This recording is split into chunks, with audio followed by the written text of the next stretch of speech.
The pork chops are cooking, the hot dogs are rolling, and rivalry football is brewing here in Metamora at Malone Field tonight. Few games in the area draw as much attention as the annual matchup between Metamora and Washington. And this year, the Mid-Illini rivals are poised to have big years yet again. The host Redbirds come in state-ranked number 6 in Class 4A. Washington comes in off a big win over Troy Triad. Should be a great matchup between two Mid-Illini rivals kicking off their conference season here under the lights at Malone Field. Good evening, everyone. Jonathan Michael alongside Gavin Russell here in the booth. And Gavin, we've called so many of these Washington Metamora games over the years. It never fails to disappoint. I think we should see a great matchup here tonight. Couldn't have said it better myself, John. It is an excellent matchup. Whenever these two communities get together for any sport, you know it's going to be a special outing, but especially under the Friday night lights, it doesn't get any better than this. And all of these matchups always have a little bit of bad blood, a little bit of history too. Sometimes you can see on the field. 50th anniversary for Metamora's 1975 state championship team. So a lot of former alums, state champions back here, as if the stands were already packed already. No doubt about that. You know, you look at this 1975 team, it's kind of the start of the long history for Metamora football, the first of 3 state championships, a mini state championship game berths as well.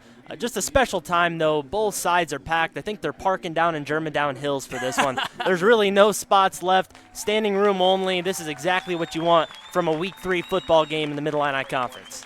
Fans are going to have to start sitting behind the hill, behind the south end zone. It's a good spot to watch a game, but there are few open seats left in the house. And Gavin, again, we said it, both these teams looking very strong to start the year. Metamora a 32-20 win over LaSalle Peru. Washington beat Triad 21-14 last week. And sometimes you want to face maybe your rivals week 8, week 9, but this is the 4th year in a row that these teams are facing off in week 3 to kick off the Mid-Illini season. Yeah, I see this game as a launching pad, John. You know, both teams like to test themselves early on, see what they need to maybe work on for later in the season. Both teams are playoff bound, almost certainly. So you want to get these things cleaned up, and no better way than facing your rival under the lights, high stakes. You need to figure out if you can do it in the moment, and this is a great test for both teams right here. Definitely, and both these head coaches are certainly going to have lots to take away from tonight. Nick Dolinsky in his first season for Metamora, Todd Stevens his second year at Washington. We caught up with both of those coaches earlier this week to get their thoughts on this week and several other things, and we'll be right back here in our WMBD Game of the Week on CIProud.com right after this. My senior year, we got them twice in '95 in 2 really, really close games, and that kind of turned the tide. They'd beat us forever. We beat them in '94 in the playoffs my junior year, and then '95 we got them in the regular season. We got them in the playoffs again, both by 1 scores. Huge games. We make it to the semis, but it's one of those, if we don't win that game, probably Washington's in the semis, so like either of us, we're going to win the next round. Yeah, it kind of tells you how long I've been here. I coached against him when he was a player. I coached, so obviously it's special to see some of these guys that have stayed with football. It's nice to see giving back to their hometown. Definitely going to be interesting, obviously, but we expect a pretty physical game. That's one thing. It doesn't matter what coach that they have, a new head coach. They're always going to be physical. They're always going to be prepared, and so we got to match that as well. You know, I remember, I think we were chasing him a lot downfield, so I remember seeing his back running down the field quite a bit. Yeah, they had some great teams back then. It still do. Rich tradition over there. Tough place to play, but a great environment for everybody involved. But there's been a lot of great memories, but they're another team, and we got to do our part, because it's been a bit for us to really call this a rivalry lately, because it's been pretty Washington dominated again, and there's been ebbs and flows within this, but we got to make sure that we're doing our part to keep it a rivalry. That 75 group and Coach Helmick we had some really good years up to that, but finally the playoffs get here, and we go on that run and put our little town on the map, going and winning that state championship, and then following it up and the following year, in the second place and all that sort of stuff. But bringing those guys back is really special. I mean, granted, it was before me. I was born in '78, but my mom and dad were at the game. Coach Vogelsang, who's coming back, I went to school with his son, so I fished at his lake, and he coached me in, summer baseball. So I know all about the rich tradition that he had, and then on to Coach Ryan, and then we've moved our way through. So it's extremely special. it's really special, the number of guys that are coming back. It just goes to show how important football is and Metamora football is to the community and to the players. And we're really excited about having them back. And I think it's going to be a great night. We're going to have a lot of people here. It'll be an emotional night for a lot of guys. Coach Helmut will be here and Coach Vogelsang that representing the staff. And there's not very few guys that aren't coming back. And if they're not here and they passed on, we've got family members representing them too. So it's pretty special to get that put together. And you heard Nick Dolinsky right there said we need to do our part to make this a rivalry again, Gavin, this Metamora team fired up, and you're looking live now at Malone Field. All these fans just waiting on bated breath for this one to get going, and it's going to be another fun one tonight. The lights are in full effect, John. I mean, this is exactly picture-perfect football this evening. You just had Illinois head coach Brett Bielema on the Jumbotron out on the scoreboard, giving a nice welcome to both teams tonight. You can just feel the anticipation growing through the stands. People have anxiously been waiting in their seats for probably close to an hour or two at this point, so we're ready to get rolling. We certainly are. We're going to take a break real quick here at Word for CSM Overtime. Come right back. WMBD Game of the Week pregame show coming up right after this on CIProud.com.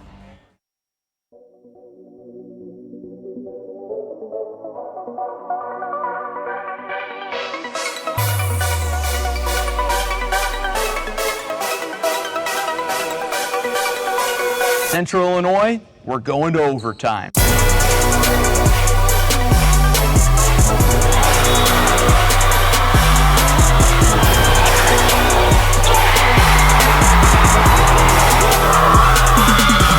After 4 years of preps coverage in Central Illinois, Clutch Sports Media is ready for a new era. CSM Overtime. What is CSM Overtime? We're going beyond the broadcast to give you in-depth coverage of your teams, Your stories. Your stats and standings. your highlights and action shots. With your subscription, you'll get to see news and feature stories from all sports, up-to-date stats from around the area, and thoughtful analysis from our team of experts. As for our broadcast and social media coverage, it's only getting better. With your support of Clutch Sports Media Overtime, we'll continue to grow our free broadcast coverage with more sports, more games, and more innovation. And thanks to our partnership with Too Efficient Media, your social media feeds will be filled with Central Illinois' best sights and sounds. CSM Overtime will also give you access to full galleries from some of the most talented photographers and videographers in our region. As the new season approaches, it's time for more. More action. More stories. More coverage of all Central Illinois sports. It's Clutch Sports Media Overtime.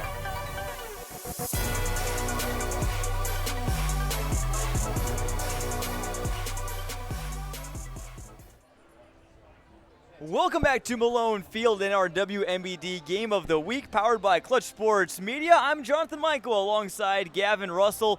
Just a few moments away here from kickoff, Gavin. A few minutes still left on the clock, and obviously some fans maybe still filing in, coming back from the concession stands, but by now you would hope that you have gotten in the gate, because at this point it's standing room only crowd here at Malone. One of the largest I've ever seen. I actually felt this press box shake a few minutes ago when they were getting the team riled up to go. Well, if that's any indication of how this game is going to be, we're in for a special treat tonight. Imagine some big plays this evening are really going to shake the stands here at Malone, home to a lot of great football. Definitely, and we talk about how nice of a night it is outside. I mean, week 3 and middle of September, usually good weather, and tonight is no different at all. Highs in the mid to high 70s. Little to no wind, not much humidity, Gavin. It is a perfect night for football. Certainly is. I remember the last couple of years it's been awfully rainy and chilly. Me wearing shorts didn't really pass the test. So tonight a much better night for that, and very comfortable conditions for everybody out here at Malone. Certainly. A quick word again for Clutch Sports Media Overtime, where all of our written content is news, feature stories, daily roundups of every area score for every area school every night. Also power rankings, our CSM pick'ems every week. Gavin, it was so hard to pick some of these games this past week. Again, you can subscribe today at that QR code or go to clutchsportsil.com/overtime. Just $8.49 a month, and we have not upgraded that price at all in 2 years. We have not increased it at all. So well worth head on it. over today. Very well worth it. Lots of great coverage over there from a great team of writers. For sure. Again, The band is on the field right now. Metamora, though, will soon be gathering to run out behind a cloud of smoke. Washington getting their last words in the locker room before they take the field as well against their heated rivals. They look for win number 5 in a row. Right back after this on CIProud.com. We are Local Union 649. Our commitment to safety, our state-of-the-art training facility, and our pride in the work we do to build America is what makes us stand out from the rest. We are Local 649 of the International Union of Operating Engineers, and we are looking for the next generation of equipment operating apprentices. With Local 649, you'll find more than a career. You'll find a family, creating legacies since 1917. Are you taking too much risk with your retirement or not enough? Most people aren't sure. That's why we created the Risk Quiz. In just a few minutes, it helps you understand your personal risk tolerance. Your risk score could reveal why your current investments might feel too aggressive or too conservative. It's simple, fast, and can be eye-opening. Scan the QR code or go to twarisk.com to take the quiz and find out if your money matches your mindset. Welcome back to Malone Field here. Week 3 football between the Washington Panthers and the Metamora Redbirds. Just a few minutes away from kickoff now. And Jonathan Michael here alongside Gavin Russell. So glad you're tuned in with us here on Friday night. A lot of great games in the area. A lot of games anywhere you could watch. Thankful you're tuned in here with us, Gavin. Let's take a look at both of these teams. Start to kind of dive deeper into this one. Let's take a look at the tail of the tape as far as season averages go for these teams. Washington still trying to get their offense going, but their defense has been performing pretty well. Well, Washington is known for their defense, and you've got a defensive head coach, Todd Stevens, who we'll get into talking more about later. Spent many, many years as the defensive coordinator for the Panthers, so they're very defensively focused. They'd like to break out, though, on the offensive side of the ball, and Metamora definitely has been lighting up the scoreboard early this season. They certainly have. We saw them 2 weeks ago against Sterling. They put up 43 points. They led 30-0 in the first half of that game. They've allowed 17, so their defense has been pretty stout as well against Sterling and LaSalle Peru. And Gavin, Panthers take the field, greeted by a loud chorus of cheers on their side, some chorus of boos too on this side, on Metamora's side of the field from the Redbirds fans. And the cheerleaders bring out the sign. They say, "We tried to change our password to Panthers, but Gmail said it was too weak." So the trash talk in full effect here tonight. What else do you expect? It's already going on. It's probably been going on for the last few weeks, maybe even months heading up to this game. Both these teams are ready to go, and they want a signature win this evening. Certainly. Let's take a look at the Class 4A AP polls as the Redbirds take the field here.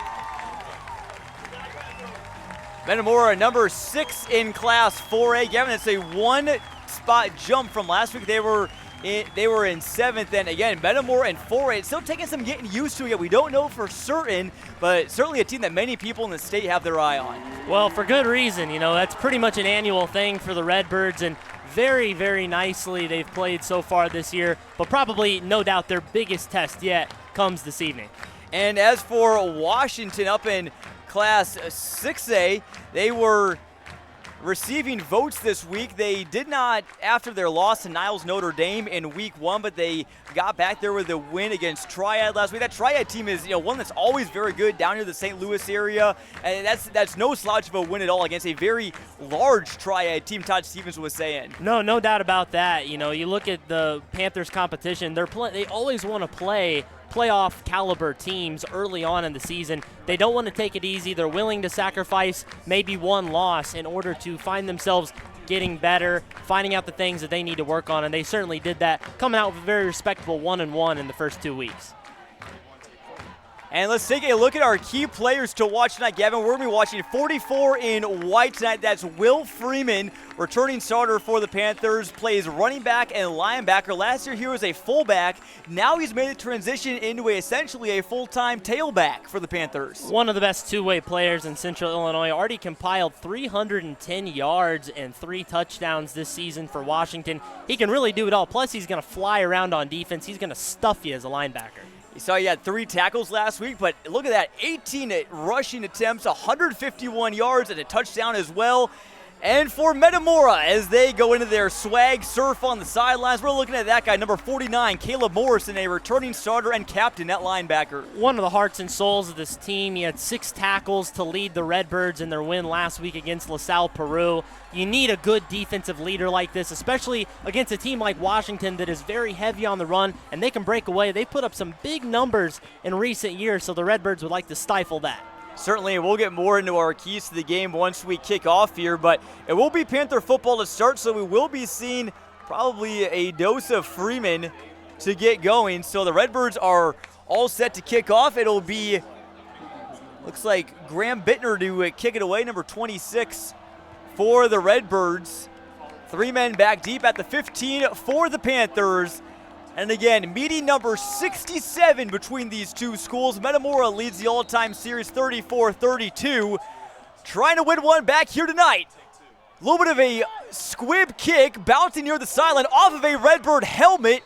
I think it was recovered by the Panthers, Gavin, but that's 2 weeks in a row now in our WMBD game of the week. We've seen a near onside in the opening kickoff. They must be watching some film from the Peoria High Lions and their signature onside kick, but it almost worked. They got very, very close, and honestly not the worst thing in the world.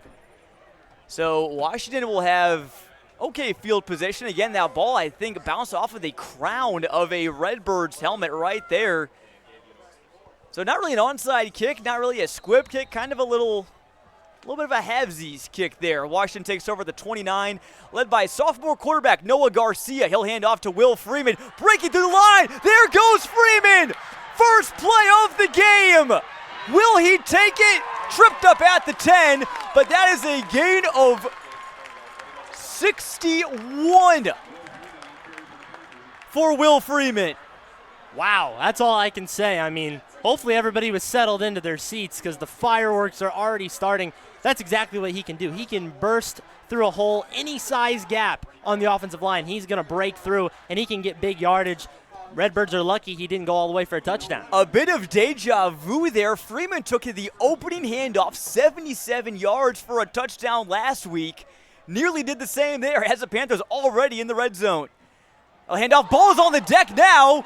Man scramble for the ball, and the Redbirds have it. Already a major swing of momentum, and a miscue there will cost the Panthers. Well, we're 2 plays into the game, and both sides have struck major blows already. I mean, heavyweight fight. This is for the World Championship, it seemed like a miscue there. Freeman just kind of lost the handle, but, you know, kudos there to the Redbirds for jumping on it. Good awareness. They had a lot of red shirts in the area, and they're able to come up with a massive turnover. That was the senior DN, Sam Barbarinas, one of those key players on that D-line. He'll head back out there as a tight end for Stephen Petrie and the Redbirds. So only 38 seconds into this one, we've already seen an onside kick, a 61-yard run, and a fumble. My, oh my, this is going to be a good one tonight. Here's Jadon Cranford running into a pile of humanity. Only picks up about 1 or 2 right there. Thing I'm interested to see the most tonight, John, as we'll get into a little bit later, but I want to see how these Redbirds do on the offense and defensive line. They're pretty young there. They've got a lot of new starters. They've got some sophomores. So they're a little more inexperienced than a more experienced Washington line. That's going to be something big to watch tonight. Can they run and get Cranford some open looks in the open field? Definitely, and Gavin, just personally speaking, it feels weird for me. This is the first time in several years that we've called a Washington game, and Carter Prina and Garrett Cox are not on our spotting board. So it is a little bit of a new-look line for the Panthers. Petrie's in trouble, looking to find something, being chased, running out of real estate, throws it, and couldn't quite connect. He was looking for one of his receivers out near the 30 and just couldn't quite get it there, thrown across his body. That was McMillan, the intended target. Yeah, risky business right there, but that should tell you all you need to know about him. He can just make anything happen, kind of a magician with the ball. He can run, he can throw it really well, and he did a little jump pass to avoid stepping out of bounds as no harm, no foul goes to 3rd down for the Redbirds. So now Washington could swing the momentum right back in their favor if they can stop this 3rd and 9 from the 12. 3 wideouts for Petrie. Again, keep an eye on Kylan McMillan at the bottom of your screen. Petrie going to fake toss it, but he got wrapped up. Good defensive assignments there by the Panthers. They're going to force, in all likelihood, a 3 and out. Yeah, it looks like the Panthers have been watching film. It was an option play. Petrie decided to keep it himself. I think either way, that play wasn't really going to go anywhere. And a 3-and-out, although the Redbirds can take some solace in the fact they did not allow a touchdown on that opening drive by the Panthers. So it looks like we'll remain at zeros for the time being. It is almost crazy that it's still 0-0 with all that's happened in this one. Metamora will punt. It's Jaden Lambert standing just in his own end zone. Panthers returner at the 45, line drive kick, nearly touched by a Redbird at the 40, but takes a big Redbird roll. That's going to go for about a 48-yard punt down to the Panthers' 40-yard line. Gavin, let's take a look at our keys to the game for both squads. For Washington, again, big rivalry game, got to keep the emotions in check, and they got to take a trigonometry lesson on defense. Yeah, those are, the trigonometry lesson. You had me stumped with that one, and then when we talk to Todd Stevens, it makes a lot of sense. They're not the biggest team. They might give up a little in size, but they need to take good angles on those tackles. They need to play smart football, and then you look for Metamora, keep away. They need to keep the ball as much as possible, time of possession battle, as well as tough up front. Talked about the young offensive line. They really need to step up and lead the way for the Redbirds.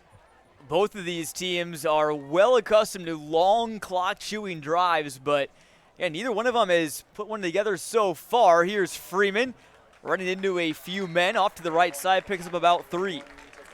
Looks like the Redbirds made some adjustments there to kind of swallow up the middle a little bit more. Not sure if they weren't expecting it or it was a missed assignment on that first play. But either way, they did not want a repeat of Freeman's first run to open the game. So 2nd and 7 at the 44. Another handoff to Freeman. Cuts it back and runs right into a few men at the 49.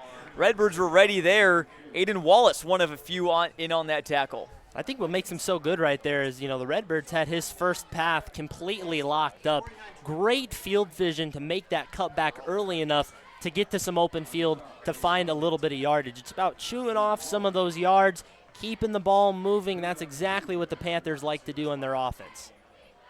Evan Dacey, the man in the backfield now for the Panthers here on 3rd and 2. It's going to be a keeper from Garcia. He can run it, and he's got the first down, Gavin. This sophomore quarterback that a lot of people across the state are high on can certainly run the football. Yeah, Garcia has definitely come a long way. He's more of a running quarterback, but Todd Stevens told us he's going to start getting more comfortable with the passing. He's able to read defenses really well. It's just about trusting those receivers, getting his arm developed a little bit more. And, he's a 16-year-old, maybe 15, something around there. Yeah, so he's got barely has a driver's license, yeah, if at all. Barely. He's got a long way to go in his career. Already has the keys, though, to the Panthers' offense. He's going to drop back to pass here, facing pressure off the edge. Hit as he throws, looking down to the 20, and incomplete. Stephen Petrie, quarterback, also doubles as a safety in coverage. I think you would have had him, his receiver right there, John. He just did a little double take, maybe a little bit of hesitation there as he saw a couple of Redbird defenders coming off the edge. That's something with experience. He'll be a little more confident standing up in the pocket. He's looking for Jack Maley, senior wide receiver. Standing at 5'7". We talked with him earlier this week. We'll hear from a couple Panthers at halftime in this one. Man in motion is Joe Smith. That's their fullback / tight end, and a tackle right at the line. Metamora swallows them up. It's going to be 3rd and behind schedule. That's a big play right there from the Redbirds. Kind of the first negated play they've had so far. Panthers have been kind of just chewing off little bits here and there. Brings up a 3rd and real long, and I expect this Metamora crowd to get fired up here for this 3rd down. Metamora student section is blackout night for them. They're hoping their Redbirds can get a stop here on 3rd and 10.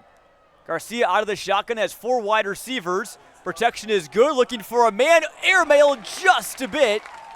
And a late flag comes in. This is going to change the outlook, Gavin. I assume this is probably going to be on Metamora. It looks like he might have been looking for Maley again. Bit of a break there for the Panthers because they had it all the way locked up. Garcia, again, looking for his man. Just a little bit of an overthrow there as it's going to be pass interference. Metamora fans not happy with that call. We'll move on, get a 1st down. He's actually looking for Braxton Fabish, number 8, the senior, looking for him. So look at Washington's wide receivers, Gavin. Again, 2 of them not too tall. Maley at 5'7", Fabish at 5'8". They also, though, have James Johnson, a longtime staple of this Panthers team, sitting at 6'4", so he is a big target for Garcia to throw to. He's been their leading receiver so far with 44 yards on 5 receptions. Definitely expect him to get a lot of red zone looks. Definitely. For now, is Garcia keeping it. He's going to be brought down for a TFL. That looked like that was A.J. Yerger, the nose tackle in the backfield. He got in there, nobody blocking, and Garcia, he's pretty shifty, but not able to get away with his legs wrapped up right there in a big TFL. So Redbirds start to gain a little more momentum.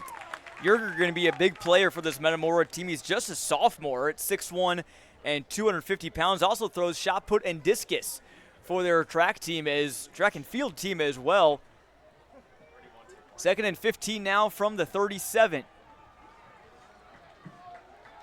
Would not be surprised though if the Panthers run it here, Gavin. We'll see. It is a keeper by Garcia, scampering through the hole and out across the 30 before he's pushed back. Good run there, and a nice hole opened up in between Wade Lehman, the center, and Sean Thornton, the right guard. That is where Garcia is showing a lot of maturity, John. Now unfazed by that TFL, and able to just get right back into it, trust his offensive line on the next play, and gets a pretty sizable gain. 3rd and moderate here. Feels like this is a big drive for the Panthers considering that turnover early on. They'd love to get a score here and really start to reset the tone as Metamora has kind of controlled the momentum in the past few minutes. Another big 3rd down here. Again, for how many big plays we saw early, still zeros on the scoreboard. Freeman gets the handoff. He's going to be stopped before the sticks. It's going to bring up 4th and a decision for Todd Stevens, Gavin. That's the one thing about Washington. They have a kicking game. They have a special teams that can make these field goals, not something typical you see at the high school level. And I'm wondering if they're going to bring on the kicking unit right here, potentially attempt a field goal. And it looks like that might be the case, and why not when you have Devin Miller, who's arguably the best kicker in Central Illinois. He's already the school record holder for longest field goal, Gavin. This would be a 42. This is within his range for sure. Which is crazy to say. Most high schools don't have that, but for Devin Miller it is possible. But on the road, can he do it under pressure? Metamora fans stomp their feet. It's a low snap. Miller's kick is away. It's got the leg. It's got the line. Panthers strike first with a 42-yarder. Nice looking kick there from their senior. You like that a lot if you're Washington. Breaks the seal, kind of gets things going back in your direction now, and you get points on the scoreboard. That's probably the most important thing, something they haven't done a lot of early this season. Todd Stevens probably likes to start with a lead here in this one. Definitely. All the scoring in their last game, Gavin, was done in the first half. Let's take a look at, again, the box scores of both these teams from last week. Again, you see that Washington Triad box score. Nothing in the second half at all from either squad. Metamora just kind of steadily put it on against LaSalle Peru. They had to kind of fight them off a little bit, but were able to hang on the road. Yeah, that's the one thing I want to see from both teams today. Play 4 quarters, fast starts for both teams, playing pretty well defensively early on, and then kind of falling apart for Metamora. Washington's offense kind of falling apart in the second half. So let's see if they can play 4 quarters this evening, really give it their all through the end of this one. Most definitely. Again, it's still early in the season where both these teams are maybe still working a few things out. Now, obviously, some of these teams do have kind of those week 0 scrimmages, so maybe this almost feels like week 3 for them. Yeah, no doubt, and that's something Todd Stevens mentioned about being mentally prepared. Sometimes they come in mentally prepared with a lot of penalties and stuff like that. Got to knock the rust off, even for the most seasoned teams. That's something every team needs to do early in the season, but we're starting to see the best football from both sides. Here's Miller to send it away. Averages 55 yards per kickoff, and this one goes right about 55. Here's Cranford on the return, the Northern Illinois commit. He is wrapped up on a great special teams tackle there. Looked like the first one there was 24, Charlie Anthony. They get an A+ on that trigonometry paper as they take a nice angle to the tackle right there. Cranford is very, very elusive with the ball, especially with a lot of open field in front of them on the kick return. They're able to wrap them up. 3 Panthers in the area, able to bring them down. So it'll be 1st and 10 from the 19. Not great starting field position here for Petrie and the Redbirds offense. who again recovered, their defense recovered that fumble. Barbarinas did after that big play by Freeman to start this one, and the Redbirds went 3 and out.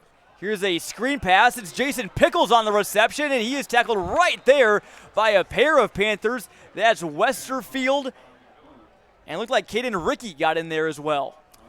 And not overly serious, but Jadon Cranford on the sidelines getting stretched out right in front of us. Again, didn't look serious, maybe just twisted a knee or an ankle minorly, so he's getting stretched out by the trainer, probably going to be in on the next drive, but already without Cranford for the next few plays, it appears, so we'll see who can step up here for the Redbirds. They have plenty of weapons they can go to. It's Keon Allen in the backfield now for the Redbirds. He's a junior. He'll get the call right here, trying to find something before he's hunted down from behind by 92, Camden Visconti. Yeah, he did as much as he could right there. Keon Allen, that was just his 8th carry of the season, but we figure he's going to be a pretty important part to this offense as the season goes along. Did as much as he could right there. Defensive line was just too much from the Panthers. So another big 3rd down, Gavin. We haven't seen either team hardly at all get across the 6 on their first 2 plays yet. So we'll see what Delinsky, the former offensive coordinator for the Redbirds, draws up here. Again, Cranford is still on the sidelines right now. It'll be Allen in the backfield and 4 wideouts for Petrie.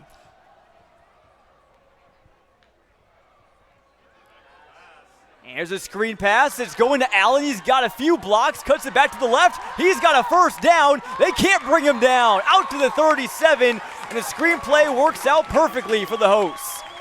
Really well drawn up. They knew Washington was going to bring the house, and they certainly did. Well executed, very poised pass there from Petrie to get it to Allen, and Allen made a few men miss. A big gainer there from the Birds. You're going to look at Nick Delinsky again. He is the 11th Metamora head coach in 79 seasons. And, you know, it's not too often that new head coaches come around Metamora. You know, Pat Ryan was here for what seemed like forever. Jared Grebner here for about 7 years. So, again, Nick Delinsky, he's part of a very small fraternity of coaches, head coaches here in Metamora. 1st and 10, Petrie and Allen collided a little bit, and that allows the defense to come in and get the stop.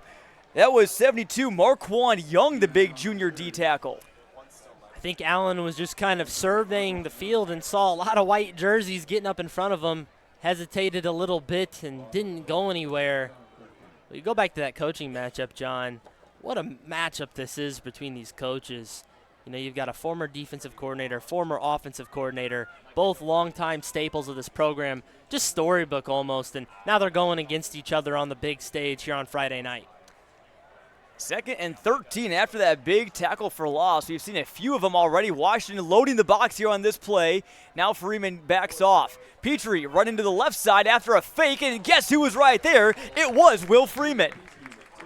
That was a grown man tackle right there. He gave him a big old bear hug, and he was not going anywhere. Freeman is kind of a interesting build. You know, he's very quick with his legs, but he's got a lot of strength up top, big upper body from Will Freeman. So not going to beat many tackles on him. And it brings up a 3rd and long. Both teams have had their fair share of 3rd and long, so looks like maybe an updated key to the game is convert on 3rd down. Most definitely. And a real quick note on Freeman, too. Every time I've talked with Todd Stevens leading up to the season and earlier this week, he's mentioned how much Will Freeman has transformed his body. He is a really strong all-around athlete now. 3rd and 8. Petrie going deep, looking for McMillan, and just a bit too far. Throwing about 36, 40 yards in the air, Gavin. That was about as good of a deep ball as I've ever seen from Petrie before, just a bit too far. I think people really underestimate Petrie's offensive skills. He's already aired it out quite a bit, 245 yards passing in 2 weeks for a team that's pretty known for running the football. That's a pretty high clip, so I expect to see a lot of that this year from Stephen Petrie, and it's a pretty looking ball just a couple steps ahead of where the receiver was. And it's a safe ball that Washington probably was not going to intercept. It's Lambert back out on the punt. Snap is good. Kick is away. Not a line drive this time. Fair catch called for at the 34 by number 30. That's Gabe Emmendorfer, wide receiver and sophomore for the Panthers. So you have an early chance here, 1:43 to go in this first quarter, which is just flying by for them to go ahead 2 scores. Yeah, we saw a lot of big action early, probably the product of a lot of emotions coming right out of the gate. But things have slowed down, kind of finding a rhythm, a pattern here in these past couple of drives and, grinding away football. Neither team has really had much of an edge so far. Exactly what you like. Looks like it's going to come down to the wire just like we were hoping it would. Again, this rivalry has been dominated by Washington as of late, but Metamora coming in 2-0, Washington 1-1, may feel like they have an advantage now this time. Here's Garcia finding space, twirls around, spun around, they're tangoing across the 45.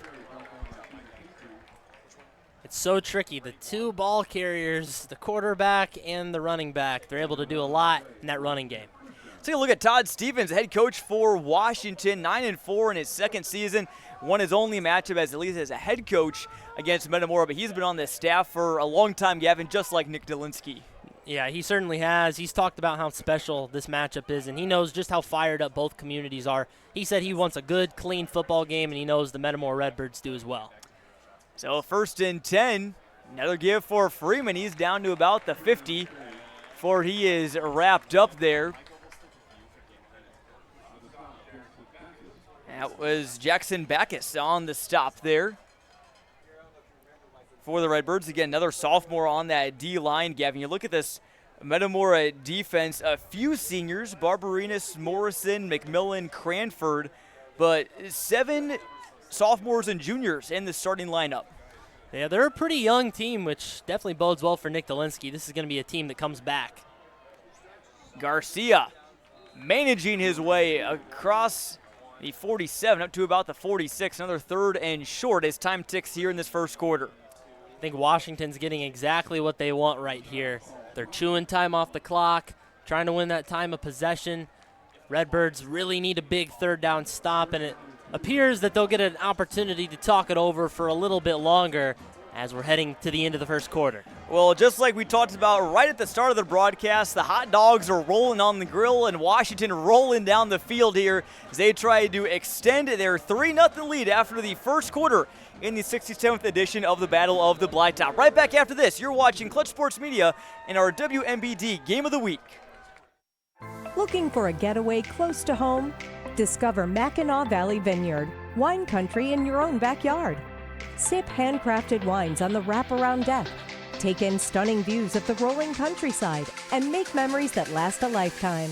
From relaxing afternoons to lively weekend nights, there's always something happening, like outdoor concerts, festivals, and private events under the stars. Come for the wine, stay for the experience. Visit MackinacValleyVineyard.com to see what's on our calendar.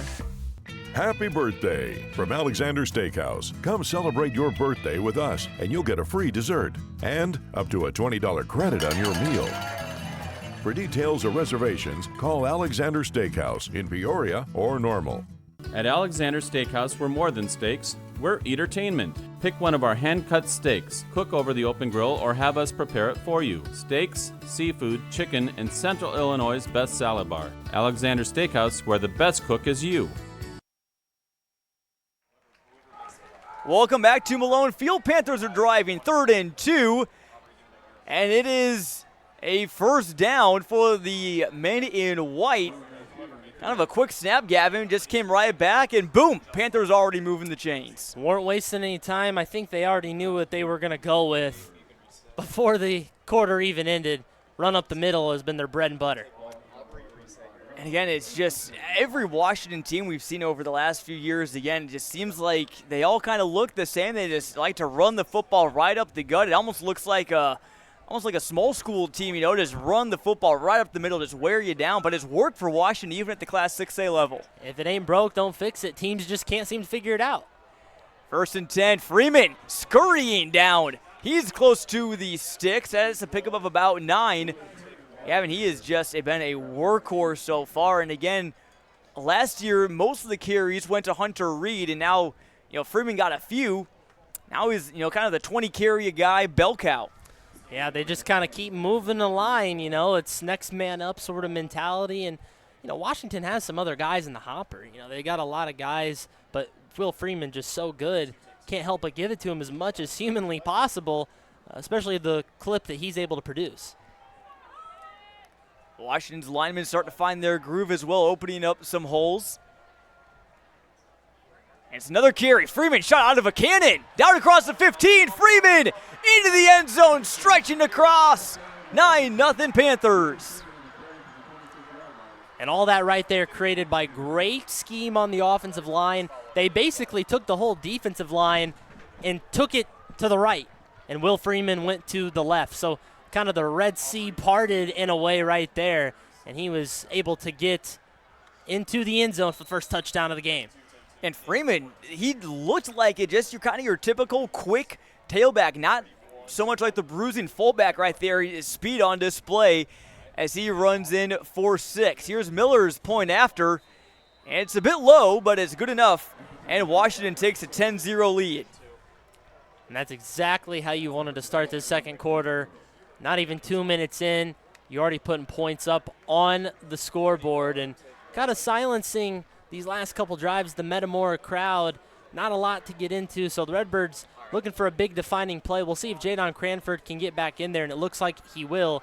Looked like he was dealing with some cramps or something minor on the sidelines, as now he's coming off the field again, so wishing the best for Cranford's health, hoping he can get back into the game and get 100%.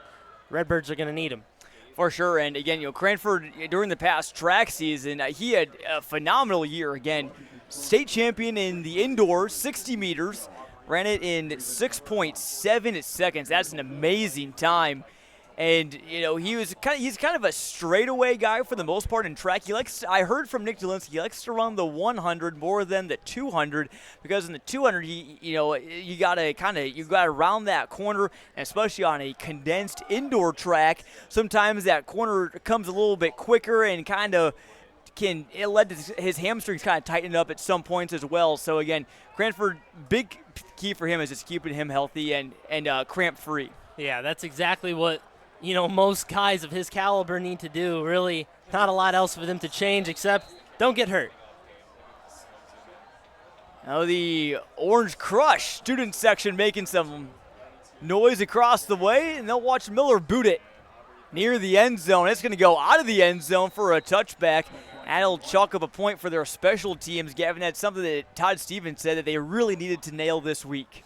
Yeah, the special teams are something they were leaning on a lot through the summer. They really wanted to institute that well because, at the high school level, special teams is not usually a focus of most high school teams. But you see how developed this Washington program is. They're really able to nail every facet of the game, offense, defense, and special teams as well. You've got a great kicker in Miller. Got some good gunners, to bring guys down. We saw them bring down Cranford on the last kickoff. So certainly a big part to the Panthers game. Definitely. 1st and 10 here from the 20. Cranford back on the field now for Metamora. It's a good sign for the Birds. Petrie a bit confused about the play call, telling McMillan to get onto the field. McMillan taking a brief snooze maybe in his first Washington Metamora rivalry game. Here's a screen pass to Cranford to the outside. There he goes. What a quick burst of speed, Gavin. If you're playing Madden, you're hitting the right trigger right there, getting that sprint. That's just what Cranford did. Yeah, that's something that Todd Stevens didn't want to happen. He did not want a track meet tonight because he was definitely going to lose to the, one of the best in the state at track, Jadon Cranford, and using the far part of the field right there, a lot of room. And Cranford not really known a ton as a receiving back. He's got one catch for 6 yards coming into today. That one goes for 8.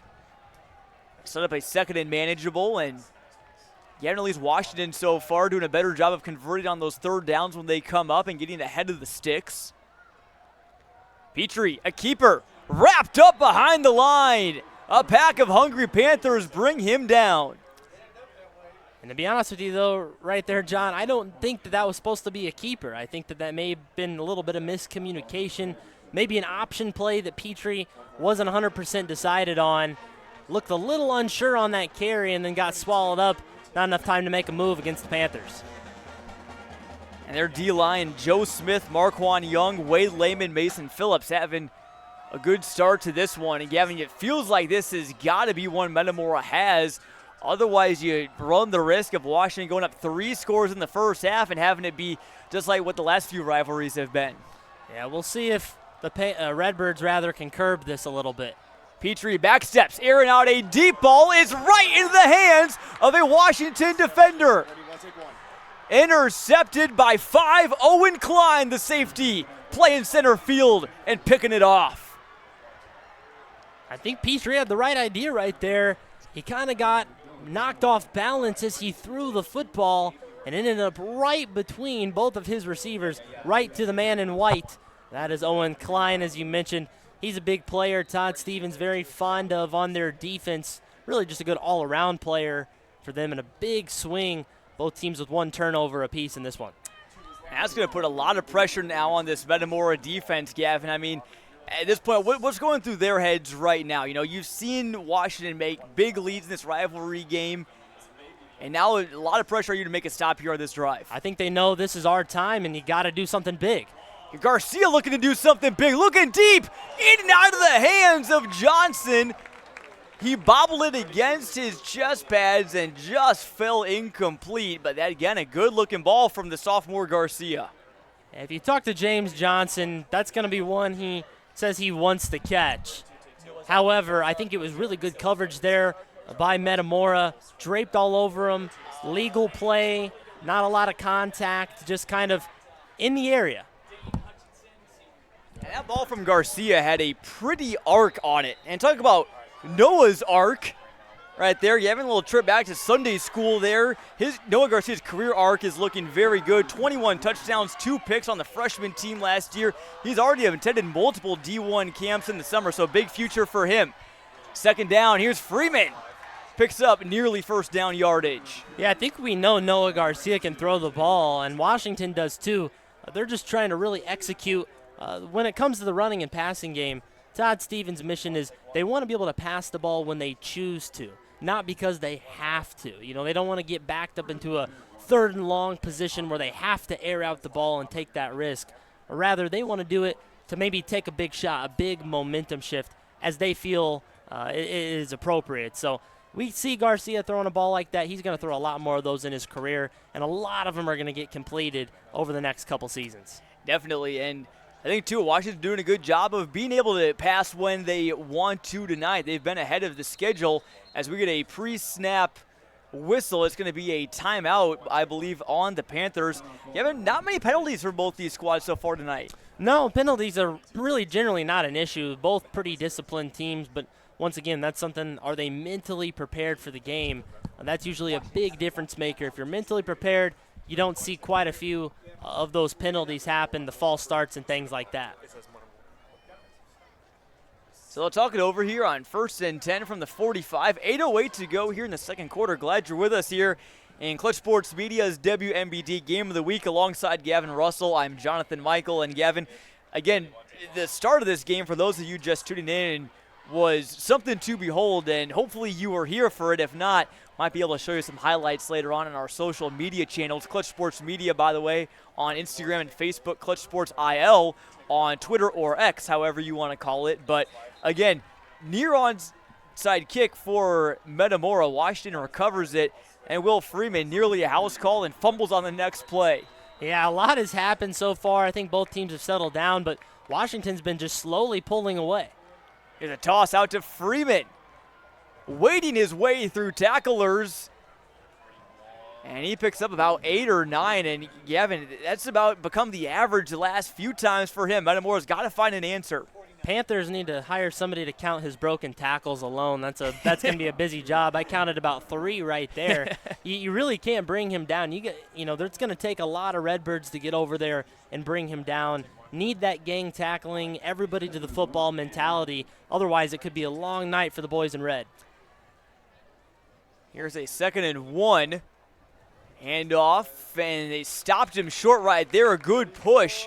There's that our key to the game, being strong up front for the Redbirds. But Gavin, key stat that stood out to me heading into this one, Metamora had only allowed 62 rush yards all season coming in tonight. 1.94 yards a carry.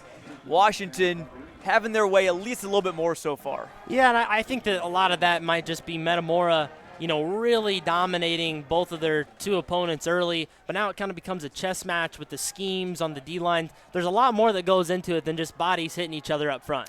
Here's a run from Garcia. Spins out of a tackle and brought down at the 27. Couple guys in there for Metamora, including Wallace. And Jackson Backus again and on the tackle as well. So again, Gavin, this first half moving by what seems like very quickly. We're already almost halfway through the second quarter. Yeah, so much anticipation for this matchup. You think they wouldn't want it to end, but so far they're just letting the clock tick away. And definitely not the highest scoring matchup we've seen in the past several years. We've seen some big numbers on the scoreboard from both sides, and so far a lot more defensively focused. Here's a play action. Garcia still has it, dancing around the pocket, trying to make something happen, and it gets brought down for a gain of about 2. Right there, good coverage there by the Redbirds, Barbarinas, and 37. And on that tackle for them. And speaking of scoreboard, Gavin, we'll have a quick look at the Central Illinois scoreboard. A handful of games we have our eye on tonight. A lot of good games in the Mid-Illini tonight. Lots of great matchups. We got another one on ClutchSportsIL.com this evening. Some big, important conference matchups and a lot of other games from outside the Mid-Illini. Some really good small school stuff going on as well. Dunlap Peking can watch that on our website. And Garcia gets pile driven back. Metamora is starting to find their exclamation point on defense, and it's Jackson Backus in there again. That's probably the best 2 plays in a row from the Metamora defense all night long. They gang tackled on first down, able to pile on right there, read the play action really well, and able to rattle Garcia a little bit. We'll see if he's got something in the tank on third down as we're approaching 5 minutes till halftime. They're approaching a third and one of the longer distances they've had tonight. 3rd and 13, 4 wide receivers, trips right for Garcia. He's rolling out that way. Decent protection, looking deep. He's got a man. Touchdown, Owen Klein. He gives the Panthers the ball back with the pick and takes it in for 6 more. Owen Klein already putting his name into the hat for CSM Player of the Week. He's at a interception, a big takeaway, and now he catches a touchdown. But what a pretty ball there from Noah Garcia. Unfazed, had a lot of time in the pocket, and threw an absolute dot to Owen Klein for 6. While on the run, too. That was one of the most impressive parts about that throw, Gavin, is, right on the money, and while he was rolling out as well. Miller on for the point after, and his kick is well through the upright. 17-0 Panthers. And Gavin, I don't think Metamora at this point will have a halftime lead, but again, they can come back, get a score, only be down 10 or 2. You never know what's going to happen, but they just need to find something to take away into the second half. You get the ball to start the second half. I think if you can manage to grab yourself a touchdown, chew off majority of the last 4:45, you're not in bad shape. You need to keep this one competitive. It's a new year this year, but you can take some lessons away from prior meetings, recent seasons where Washington just kind of ran away with it and fully held control. Metamora knows they need to just hang around in this ball game, and the best way they can do that is just finding themselves some points on the scoreboard, taking this one to the second half. And for Metamora, the biggest thing right now is, again, you just got to keep on fighting again. A lot of these players have seen kind of the story the last few years. Washington building a big lead, playing well on defense, running the football well. But I think if I'm Nick Dolinsky, I'm telling in the halftime locker room that, hey, it doesn't have to be this way. There's been some good things they've taken away from this first half. They just got to find a way to stop the ground attack and also those big passing plays. The consistency aspect is big, and I think that's starting to show a little bit with that youth, a lot of sophomores and juniors, but I think they'll figure that out as we go throughout this one. They just got to keep it close. That kick going into the end zone there, and Gavin, let's take a little trip back to school here. Let's take a look at some bar charts, one of my favorite things to do in math class. Look at it, it's pretty close. This total series wins, Metamora leads at 34-32. And taking some notes here in class, might want to write down Washington's got 4 straight wins, and the average margin of those wins, 25 points as well. Yeah, lately it's been all Panthers. They've won the last 4, as you mentioned, and 8 out of the last 10. So over the past decade, it's really been all Washington, but a new regime under Delinsky would like to change that. And the pass is tipped right at the line. Active hands there from the Washington DN. It looked like that was Visconti, I think, that got his paw up in there and deflected that one. Kind of shades of, again, Carter Prina that we saw from past years. Boy, he was a good player at deflecting passes. Oh, Garrett Cox as well. Probably these guys that are now playing on the D-line for Washington have taken a lot of notes from their predecessors and how amazing they were for a few seasons at Washington. The tradition continues with great D-lines for the Panthers. You have a player down for Metamora. Looks like that's Kylan McMillan. He's helped up quickly, and good to see there, and back up on his feet. Gavin, I wrote something briefly in one of our stories on CSM Overtime earlier today, and thankfully we're Metamora and many of those schools around here are fortunate enough to have on-site medical staff, but you can't take that for granted. Yesterday there was a game, Chicago Public League game between Chicago Sen and Chicago Mather that had to be called in the fourth quarter because a player was seriously injured and the ambulance was not at the field. Had to wait half an hour until it got there. So definitely a big shout out to all of our on-site medical professionals in each game. Short run from Metamora and Washington's defense with a big stop. Yeah, our first responders definitely coming in clutch for all these players, and certainly we don't want to use their services. Hopefully they can just sit and watch the game and enjoy a beautiful Friday evening, but definitely there if you need them, and appreciate having them around for everybody. Certainly 3rd and 10 now for the Redbirds, and again, if you're Washington, you're licking your chops because if your defense can get a stop, you're looking to get the ball back with enough time to score and maybe in decent field position depending on where a potential punt would be, but we'll see what Petrie and company have to say about it. I think you got to throw here on 3rd down. You got to find something in space and at least get a first down. Cranford's in the backfield. Petrie's going to keep it, run right up the middle, and there's going to be nothing doing there in between the tackles. Yeah, just no answer for that. I don't know if I would have ran right there. Again, I know that's something Metamora really wants to establish, but Petrie's got a good arm, hasn't connected a lot. Just got to get him going. And it looks like we get a timeout right here. Stopping the clock and 3:39, lots of time potentially now for the Panthers to make something happen. Yeah, a big storyline in this game is, again, Cranford is on the field. He's feeling good enough to be back out there, but we haven't really seen him get many carries lately. I'd like to see Metamora maybe try and, again, use their track speed that they got because, again, Washington has some fast players, but no one of Cranford's caliber. Yeah, it's already bad enough. You're down Braden Bittner out for this game, did not suit up. Then you had McMillan go down. Looks like he might be nursing something now, as well as Cranford. So, 3 of your top playmakers, not going or not 100% in this game. You really can't afford to lose much more, and hopefully they can shake it off at halftime, put a little ice on it, get out for a better second half, but they'll need every bit of those playmakers in order to keep themselves around in this one. And in case you were wondering, no A.J. Jones either for Washington tonight, so a few key playmakers on the sidelines for both teams. It's 4th and 8. Metamora is going to punt it. Here from Lambert, a low snap. Kick is off, and another line drive. Hoping to get another good bounce. That one kind of backspins and stops at the 47. It's I bet Jaden Lambert would be a pretty solid golfer with that type of backspin there on that punt. Yeah, much better backspin than I could put on the green.